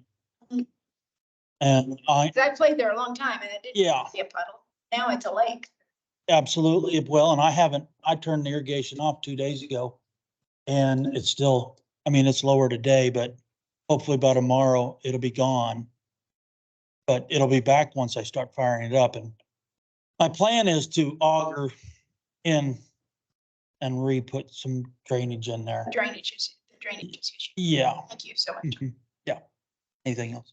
Yeah, I remember, last week, I think, when we played at Sim, some of the tee boxes were also ate up. Like you mentioned, the traffic has been tremendous. And I was wondering, are you gonna rope those off and get new grass in the tee box? Yes. So, Anywhere that I have winter kill, I'm going, even if I can. And so I don't know if people noticed that I didn't do a wall to wall with Roundup, but there's a lot more Bermuda out there than people realize. It's covered up in weeds and stuff. So I kind of went 1 to 2 passes out of the fairway with Roundup. So you can see that there's good clean grass there. But the areas that there was nothing, I will be sprigging in them too. That's in the rough too, because my goal is to be wall to wall Bermuda, even the rough, and then with the new irrigation system, hopefully with the new redesign of the irrigation system and us being a park course, it'll make sense to have some irrigation in the rough too. Initially did that irrigation system in 1986. There was a financial consideration, and that was basically 2 and a 3 rough system. There was never any consideration for irrigating clear out into the roughs because we just couldn't afford to do it. And Sim Park is a sand-based golf course, and so you put stress on it, there isn't any vegetation going to be there. It's just the way it is now. With the advent of maybe a new irrigation system, we can do some things that are better and the inside interior stuff tie them together more than we did originally. But again, he's got terrible valve problems. I mean, it's plotting for being able to water. I have 23 valves that I have to open and close almost on a daily basis. And then Jesse mentioning how and Mike too, I don't always get right back to it to turn it off. And it has run 20 minutes. I've forgotten, and 13 green is underwater, so with new irrigation, that will help too. Plus, I'm a guy on the crew, weed eating, and I can't, there are certain days when I have to be on a mower or changing cups or whatever it is. So this will free me up.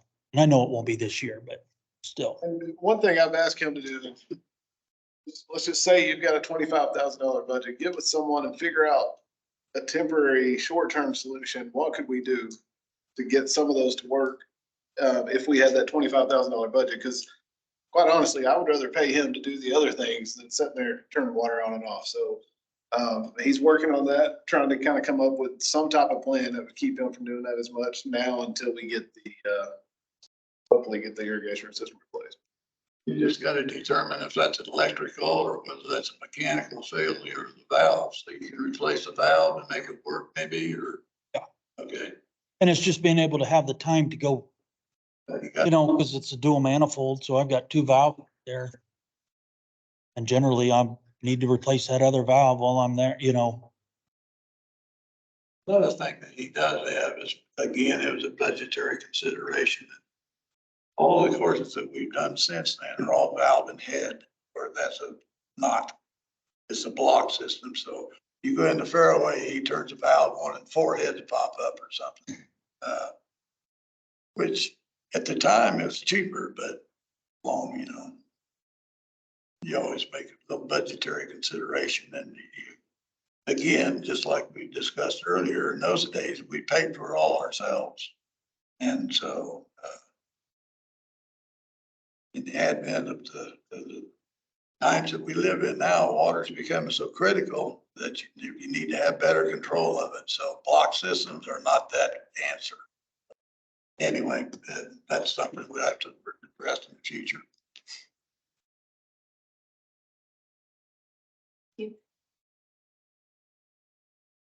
Okay, Ron is not here. Ron, we've already spoke to. You got anything else you want to talk about, Ron?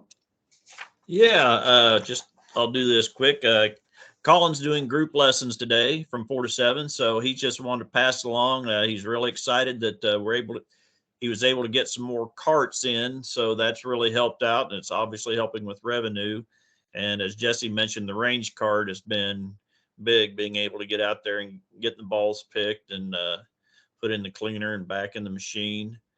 Colin wanted me to pass along. He's been receiving a lot of feedback about the condition of the course. So the golfers say the greens are great. Everything's good. We've as mentioned, we've had some rain and the Bermuda's kicking in. we've got areas that I know I need to sod in. So that's in the plans. Some areas that I've marked that I was going to cut out and sod in is greening up. So maybe the fact that we haven't been able to get to that in the last 2 or 3 weeks is good. We do have some winter kill areas, but it seems like every day you're seeing some Bermuda greening up in there. So it can recover on its own. It's going to take a little time. Been doing some aerifying in the fairways. Going to do some more to help push that along with the fertilizing. Also, Colin, he said he's got 4 new hirees coming in. He's got to get those started and trained, and he's excited about that. And he said the next big thing that'll be kicking off will be junior golf. So, and he's excited about that. I think they've got I don't know what the numbers is, but I'm sure it's that's growing every year. So that's good. So as far as on my side, our seasonal help, we're hurting big time. I've got one guy that I assume he quit. Haven't heard from him since a week ago Monday. Got another guy told me he's having rotator cuff surgery June 2nd, so he'll be done for the year. So got another guy working on hopefully he showed up Monday for his second appointment for his drug test. So hopefully that'll get going. I'll have a person on staff soon. So but we're getting by. We're not able to do the things that we need to do. We're just able to keep up with the basics. So, we got a lot of weed spraying we need to do, like say some sodding we need to do. But we're hanging on. So that's a good thing.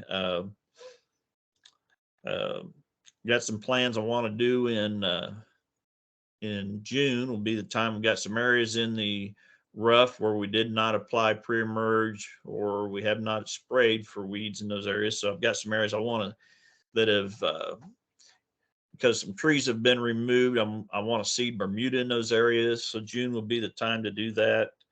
Colin and I, we discussed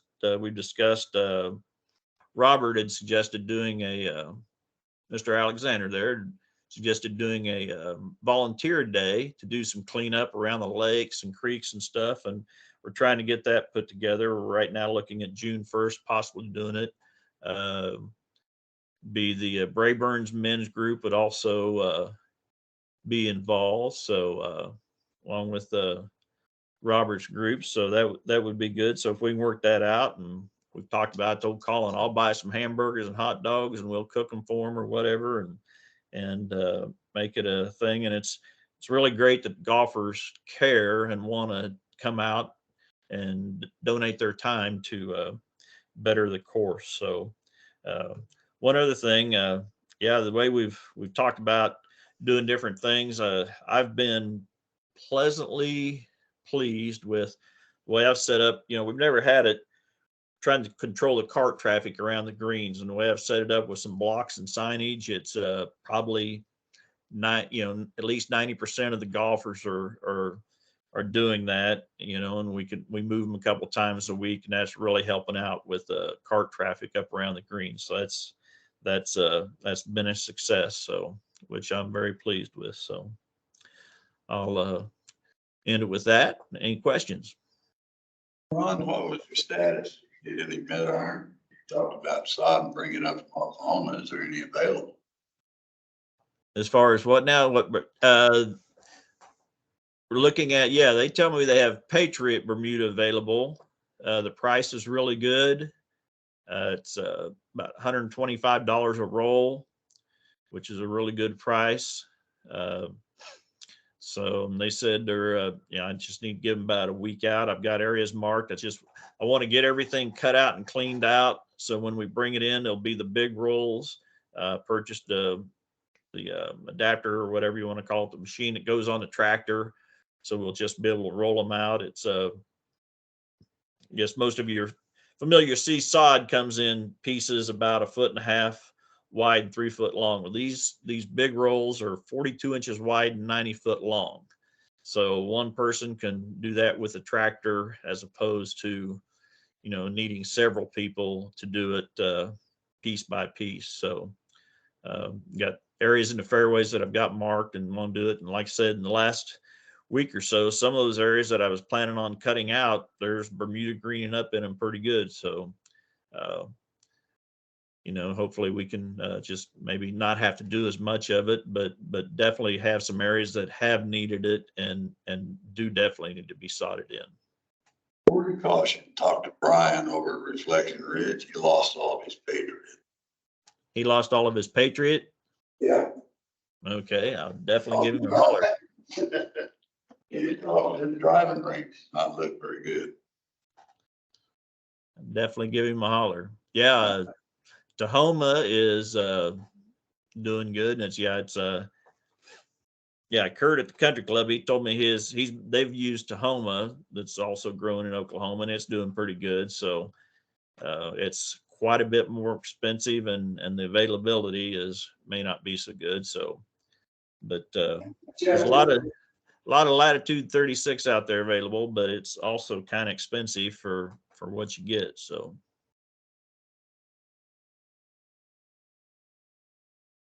Any other questions? Thank you, Ronald. Yep. Thank you. Steven, say you did the last, buddy. Steve Blasky with Tex Consolver Golf Course. Just a small update on Tex. Rounds are crazy like normal. It's just kind of Groundhog Day at Tex is what my staff refers to it as. Was there today, finished checking in the league before I came over here, and we were up to about 240 players just on a random Tuesday. So just how it is. Hopefully have some staff in the works coming, some seasonals. The staff I have now is awesome, but like Mike said, we're suffering some burnout with most of my seasonals. It's just a lot every day. So we have some people in the works that hopefully in the next week or so will be coming on to help us out. All of my programming is completely full. 1,000 kids through Tex this summer in junior golf. I'm in the middle of beginner clinics and ladies clinics. Snag is going on. My volunteers have been awesome. I'm up to about 10 of those now. So I'm able to put a marshal on the course for the most part on the times I need it. Evenings, busy times, which they're all busy, but typically the afternoons and evenings are less of my regulars, more of the guys that are tearing stuff up. So it's been nice to have. Other than that, parts are becoming an issue a lot, about 5 or 6 down a week with brakes and tires. And we have one cart guy we share between 4 courses. So it's kind of tough. He's been great getting stuff fixed, but I'm leaning on him a lot to keep my fleet up and running so we don't run out of carts. And it hasn't been a problem at this point. So as it warms up, the demand on the golf carts will continue to go up, and I anticipate we'll have some times where people have to wait for carts. Yeah, other than that, it's crazy. It's busy and it's good. It's a good problem to have. We've been on the other end, and it's a struggle when you've got afternoons that are wide open and it's kind of waiting for people to come in. So it's just an adjustment. So we're getting there. Seth, any questions for me? All right, the real rock star of Tex right here. Seth. Is it okay, George? That's you coming up, buddy. Okay, I thought you forgot me. Okay, Seth Davis, the superintendent over at Tex Consolver. About all we've got going on right now is mowing. Just trying to keep on top of everything. Everything's really starting to pop. So that's our big thing right now. We're gonna try to do another pond project like we did on hole 9. We're gonna do that one on hole 7, the pond on the left side, about halfway down, not the first one that you drive over, but the second one. So we're gonna add a rock retaining wall over there. Set up on the irrigation or the lower pond. The lower one. Yeah. But it's some of the bags slipping up from the upper pond. Yeah, we need to do something with that one as well, but that's in the future. So, we doing that. We got some sprigging of Bermuda we need to do for some bad areas like everybody else. But that's about it. A lot of mowing and going. The context, I noticed, basically, you survived pretty well, I thought. Yeah, we did pretty well. I was headed down 10 and I glanced down towards the green. I'm thinking, well, hell, he killed the hell out of that. And I get down there and it's always to see that. So. Anyway, I thought it looked. Thank you. Any questions from the board? Thank you. Thank you guys. Okay, Mr. Bishop. Oh, I'll do this quick. I want to say like I try to pop into the courses, but I get in the way at this point. So I'm trying not to bother you guys. I go out, try to talk to you guys, and I get one word in 10 minutes because they're going 100 mile an hour. So again, you guys, all the work you're doing, much appreciated. I try not to bother you unless I need to, but bother me more. So, all right, I'll make this real quick, little project update thing.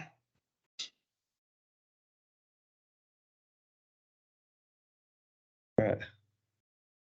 All right, so the end of the month, April 29th, the Customer Appreciation Day in Auburn. That was a huge success. I had planned on, Kevin and I had a list of, we were going to get it all ready. Kevin ended up basically in a hospital gown, couldn't be there. So everybody jumped in. Ron, I don't know, he worked like a 37-hour day that day. Scott stepped in 10. I think he's still on it. Everybody, the group effort turned out well. I know a couple of you there. I appreciate you coming out. But the point again was not so much to make a ton of revenue that day, which we did really well, especially on the food and beverage side. But the point was to just kind of bring, kind of change kind of the perception of Wichita golf and getting more events, more positivity. And I've gotten a ton of feedback from it. Kind of show you, I think this will play a little quick.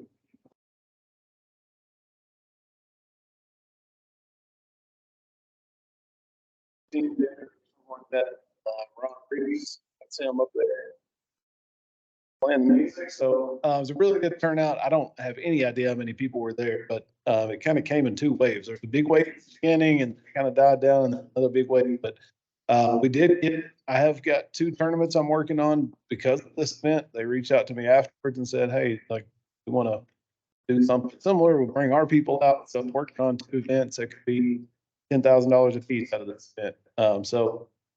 Again, just a good day. I think it was a huge success. Working on more. I want to do this summer, not like this exactly, but I want to have a Wichita Junior Golf Day. Looking at possibly at Tex. I'm not sure.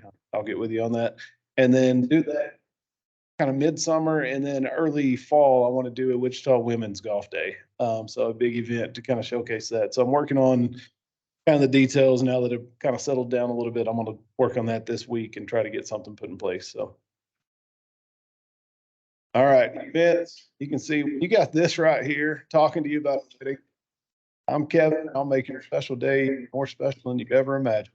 You got that face talking to you. You're in the book. So Back some bitch.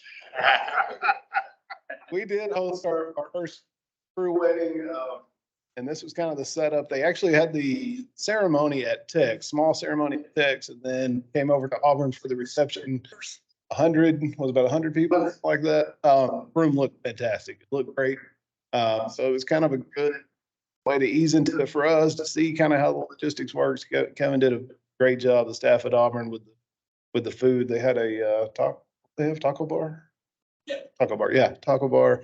So this is definitely a stream of revenue that we are not tapping into enough. But like I said, as he's been booking these events, they book 6, 8, 10 months out. So we've booked a lot and we're just now kind of getting to that. We are looking at adding I'm going to let you talk about that. I'm stealing all his stuff.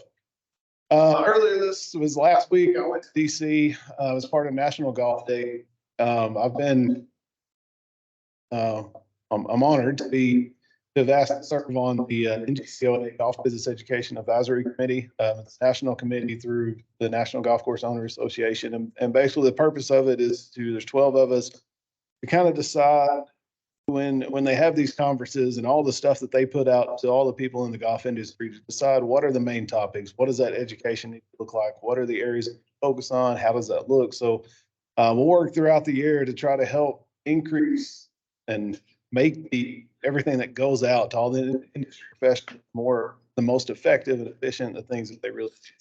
So the good thing about DC, it was a chance for me to get around some of the smartest minds in this industry, talk to them and listen to them, and kind of bring a lot of the stuff they did hopefully back. So quick look back, 15th time they've done this. They Haven't been to DC since 19 because of COVID, but it was pretty cool. It was about 250 people involved, leaders from all over the golf industry.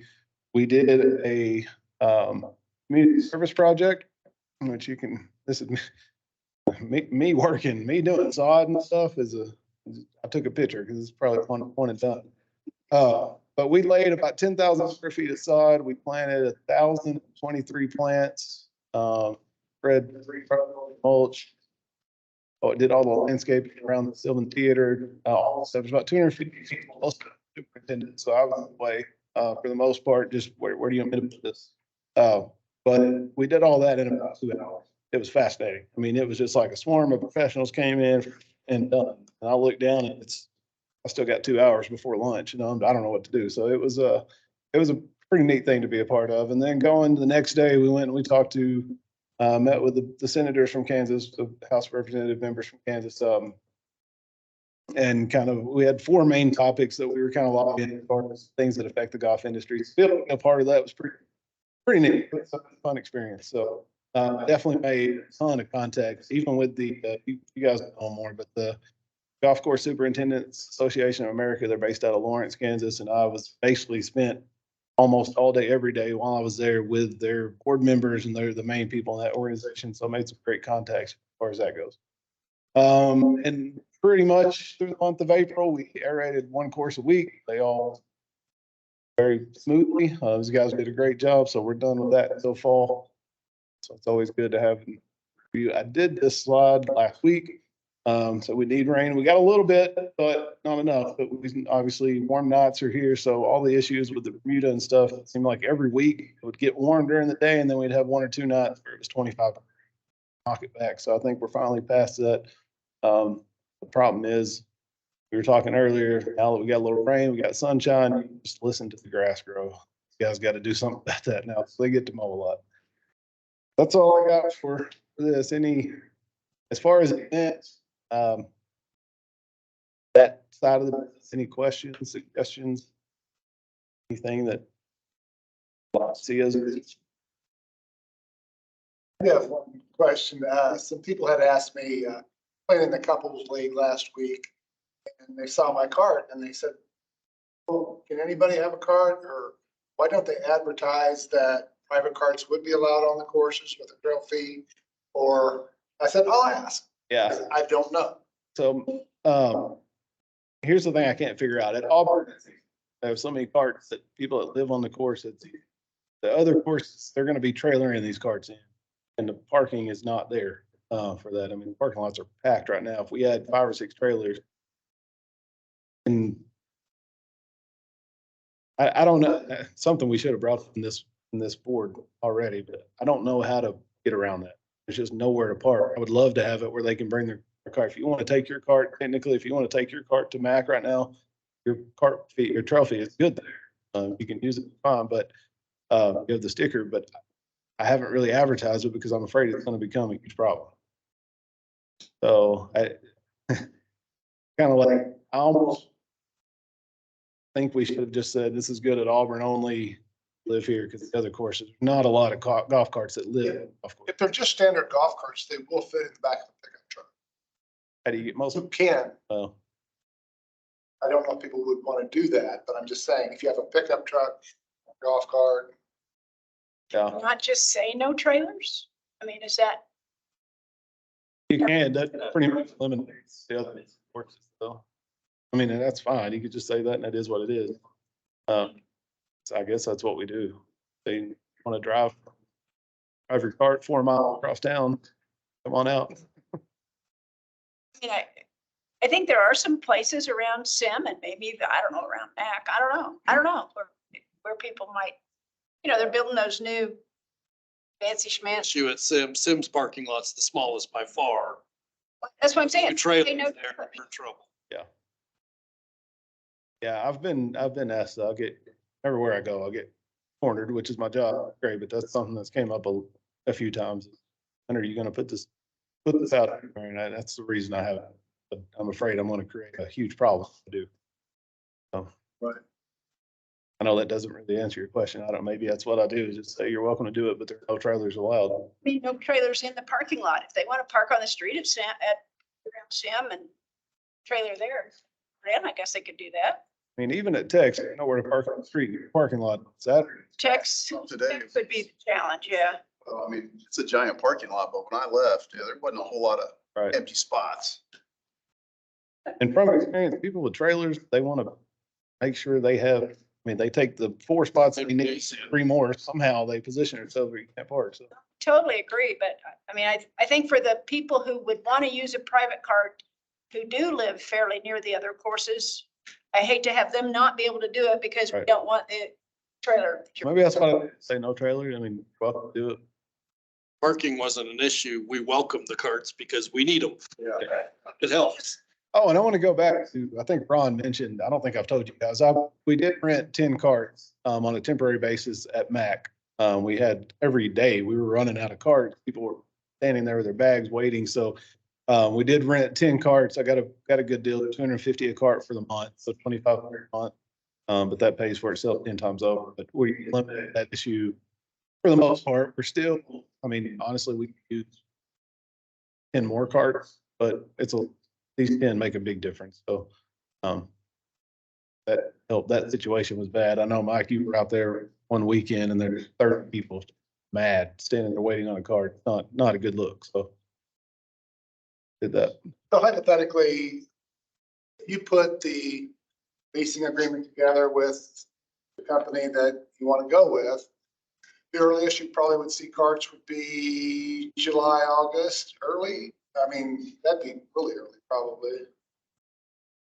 Later than that. It could Oh, possibly. it would be, kind of telling which company I'm talking about here, but we're looking at probably. Essentially, they've actually, it's gotten better instead of worse actually in the last few weeks. So Yeah, that's impressive. those would go, the first carts go to Auburn because the electrics come in first. That would give us the carts that are in Auburn now to spread out, fill the void until the other carts. Number's still gonna stay about the same, somewhere around 70 or so, or? Yeah, the number at Auburn, about the same number at the other courses will go up a little. Go up big time at Mac. And what is Sim? I think Sim has 658 or something. They'll go to 72. So, yep. When you say the new cars will start arriving in July? Knock on wood. Yeah. Like I say, I can't officially say anything about this until it's finalized, but it should be, I would say, first part of next year. Intent to see, let her go out and we can talk about it. Any other questions for me? Let Kevin get up here. All right, Kevin, sell us a wedding. I have a question. Part of what I'm doing and what I need is the new, our current POS system gives us 0 capabilities for if the cashier up front brings up an item, they would have to physically walk back to the kitchen, hand a ticket to a cook. There is no, our system doesn't communicate like that. And keep him up here to talk about where we're at with POS systems, because that's a big part of what I need. Yeah. So part of the plan this year is just to get a new POS operating system, T-sheet system, all that. In order to do that, I've got to get that RFP is 86 pages, I think. I have to get legal involved, I have to get IT involved heavily. Purchasing and myself. So basically we have the RFP in a shared file, and as we have time, we're going in and plugging in pieces. It's a lot. It's insane how complicated this thing is, but I need to get someone in IT to kind of finish up their side, and then we can put that out. We've done demos with six or seven companies, and we've really, there's 2 that stand out, 3 that are possible. We have a big issue that we have to work with Bank of America. It's a policy through the city. So they have to integrate with Bank of America. A lot of them don't do that. They have their own process, card processing. The city's won't allow that. So we have to go through Bank of America and use that processing. So we either have to do Bank of America directly or have a gateway, which how that works, I don't know. You probably know, but it has to work with Bank of America basically, which eliminated half of our demos. But we are hopefully would have that RFP out July 1. Have a company selected around sometime first part of August, and then you're looking at about a 30 to 45 day implementation. And it's a lot of all that information's got to be transferred from one system to the other. There's a lot of testing before you go live. So realistically, unfortunately, we're looking at probably September before that gets in place. But that's gonna, the benefit he just said, but there's so many different benefits from the reporting aspect that just so many benefits, the quickness, the speed of it. You're staring at a computer screen, 30 seconds to check someone in and you've all been there. You got a line. Like it's coming. It's a cloud-based system. All these are cloud-based. Where ours, the way it was described to me is if you try to look up a person's information, when you hit search, it sends the entire database somewhere in Virginia to a server in this building, which then sends it there, and then it pulls out the information you asked for. So every time you And connects to all 8 terminals. do anything, the entire database that we have is bouncing around instead of just that one piece of information. Now, somebody, that is probably the dumbest thing anyone's ever said to someone that understands IT. That's the way I am. So, That's a big part of it. And in the meantime, because it'll probably be late in the season, we'll work around it. We'll make it happen. So we were just buttoning up today a job position so I can actually get a cook hired at Auburn. As of right now I've had 8-10 events a month going on, and I'm doing all the cooking right now. So had to rework a position to make it like a cook position and get it at the pay scale we need, because for the $10 an hour of our regular clerk position, there's no way I'm getting a cook here. The average is probably $16, $17 an hour, right? Cooks in any restaurant or hotel. So it's just got, Jesse and I were bouncing emails with Penny upstairs today, and I think we're pretty close to getting that out. And Darius is helping a lot on that. And I'm going to actually be doing the interviews for that. So Auburn should have a cook, which will free me up. Sim, To clarify with that position, when there's not an event, they will be working doing the counter. So it's not, right. They'll be taking the place of some of the other staff as well. It's not like they're just going to be standing in the kitchen waiting on the ticket. So, But in the next 3 months, there's plenty. well, yeah. Yeah, I've got 2 events a week. Actually, I just set one up and walked away from it at Auburn today. It was a small event we did a buffet for. And they ordered some food nobody's ordered before. I actually served a seared tuna today. I didn't get to try it, but it looked good. So Sim, we're close. Jesse said the counters should be shipping Monday. Yes. So once we get, IT has to be involved in that to get all the lines moved up, these 2 new counters in, and then I will start, he's given me the go ahead, and I'm running equipment by him, but what we're gonna do at Sim, so I can start gutting that kitchen. For those that play Sim a lot or know it, there's a rack up there with all the candies and garbage. That used to be a pass-through window to the kitchen, and someone covered it up. That's gonna go away, so it's actually a working kitchen. And so as soon as, again, we'll have a cook type position for that, that'll help out, which will be an easy one there because it's all real close. Auburn's a little tougher because you can't really see, but you'll be able to see out that window if there's customers there.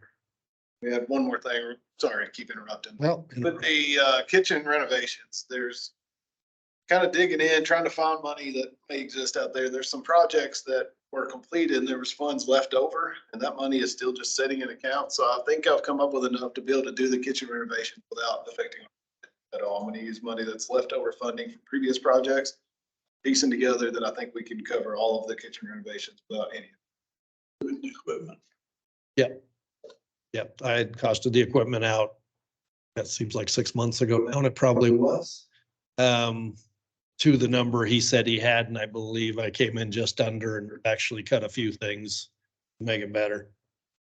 So Sim will be adding not that it might mean anything to any of you, a sandwich table, which is basically a workstation like a Subway has, where it's got the pulled top, and then there's extra storage underneath, and then we're adding the the Mary Chef oven instead of the one we had looked at, because again, they're $4,000 instead of 12.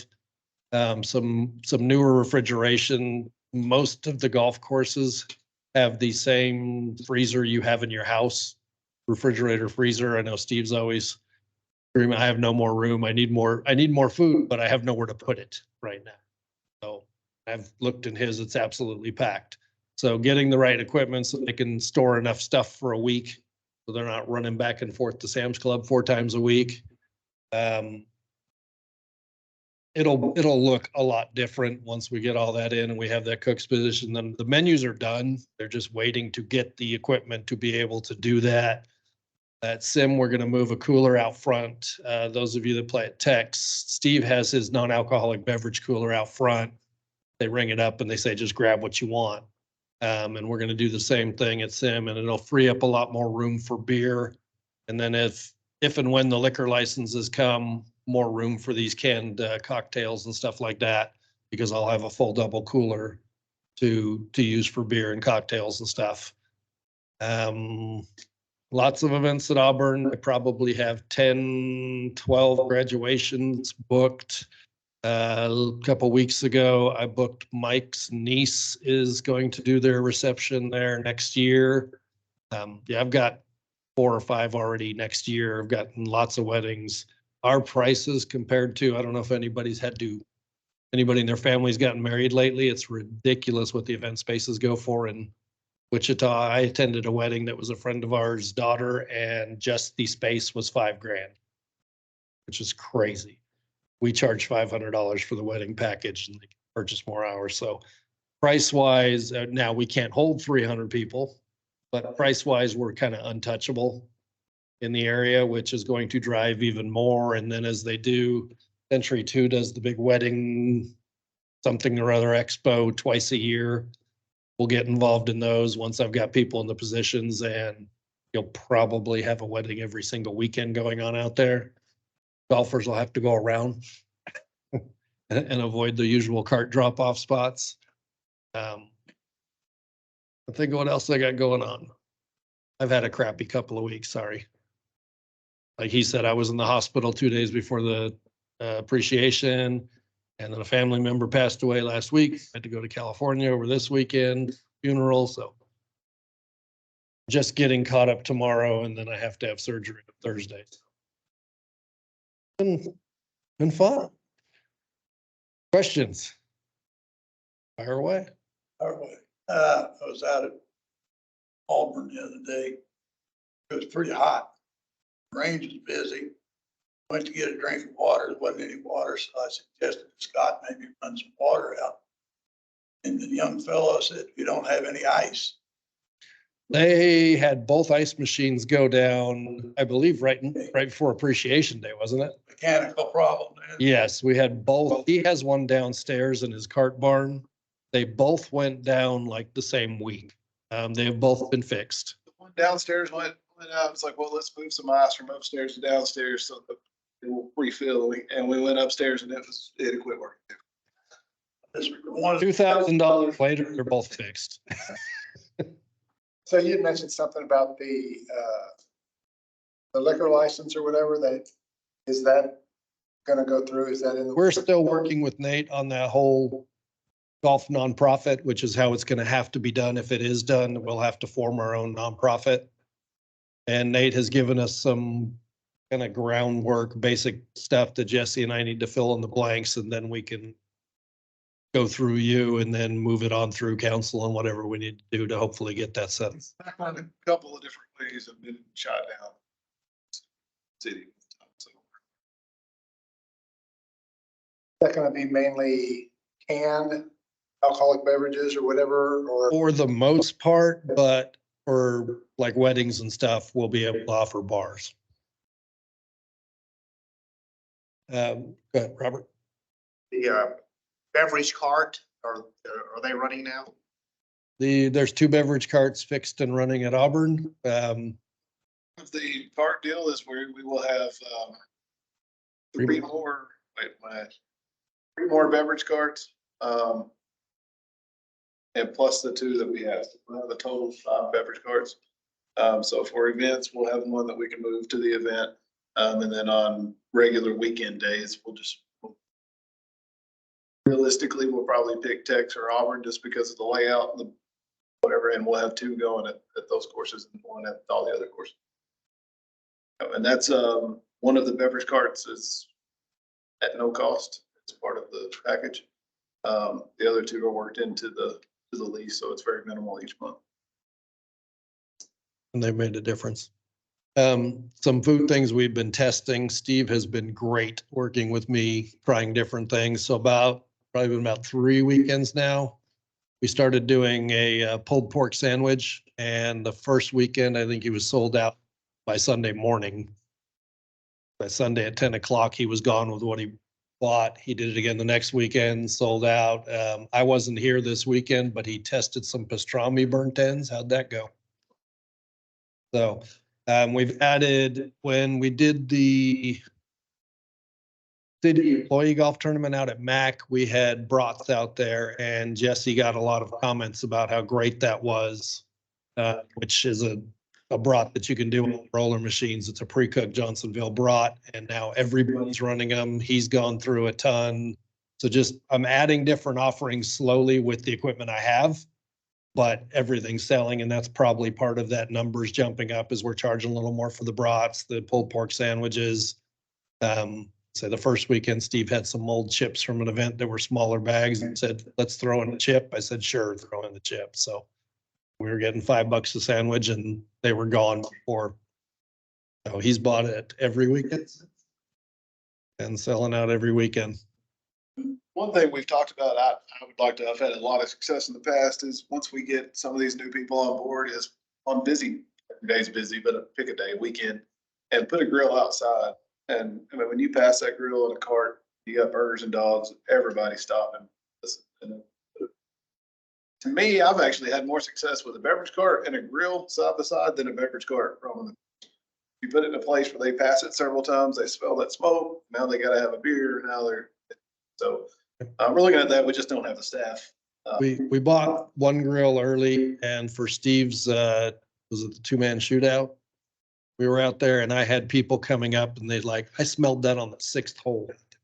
And it makes a difference. And I was just doing burgers and dogs that day. And then we did the employee one out at Mac, and we brought the grill over there. Since then, we purchased another one, which is at Sim right now, because Kent wants to, as he has in the past, just grilled out on the weekends and just set the grill up. And again, you can smell it holes away.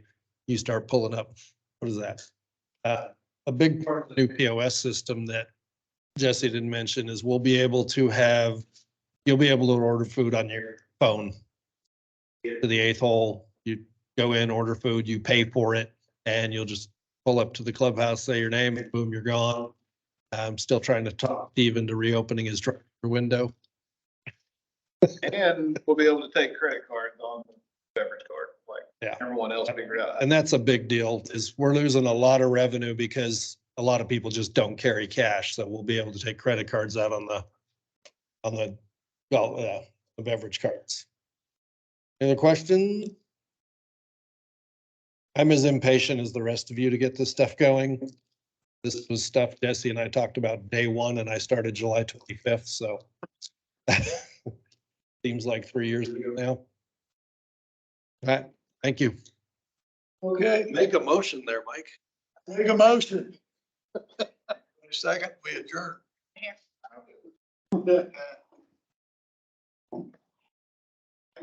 Thanks. Steve. Hold on a second. Around and try and get some shit done.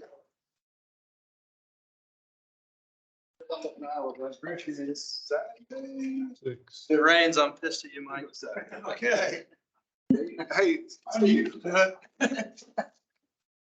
New, right?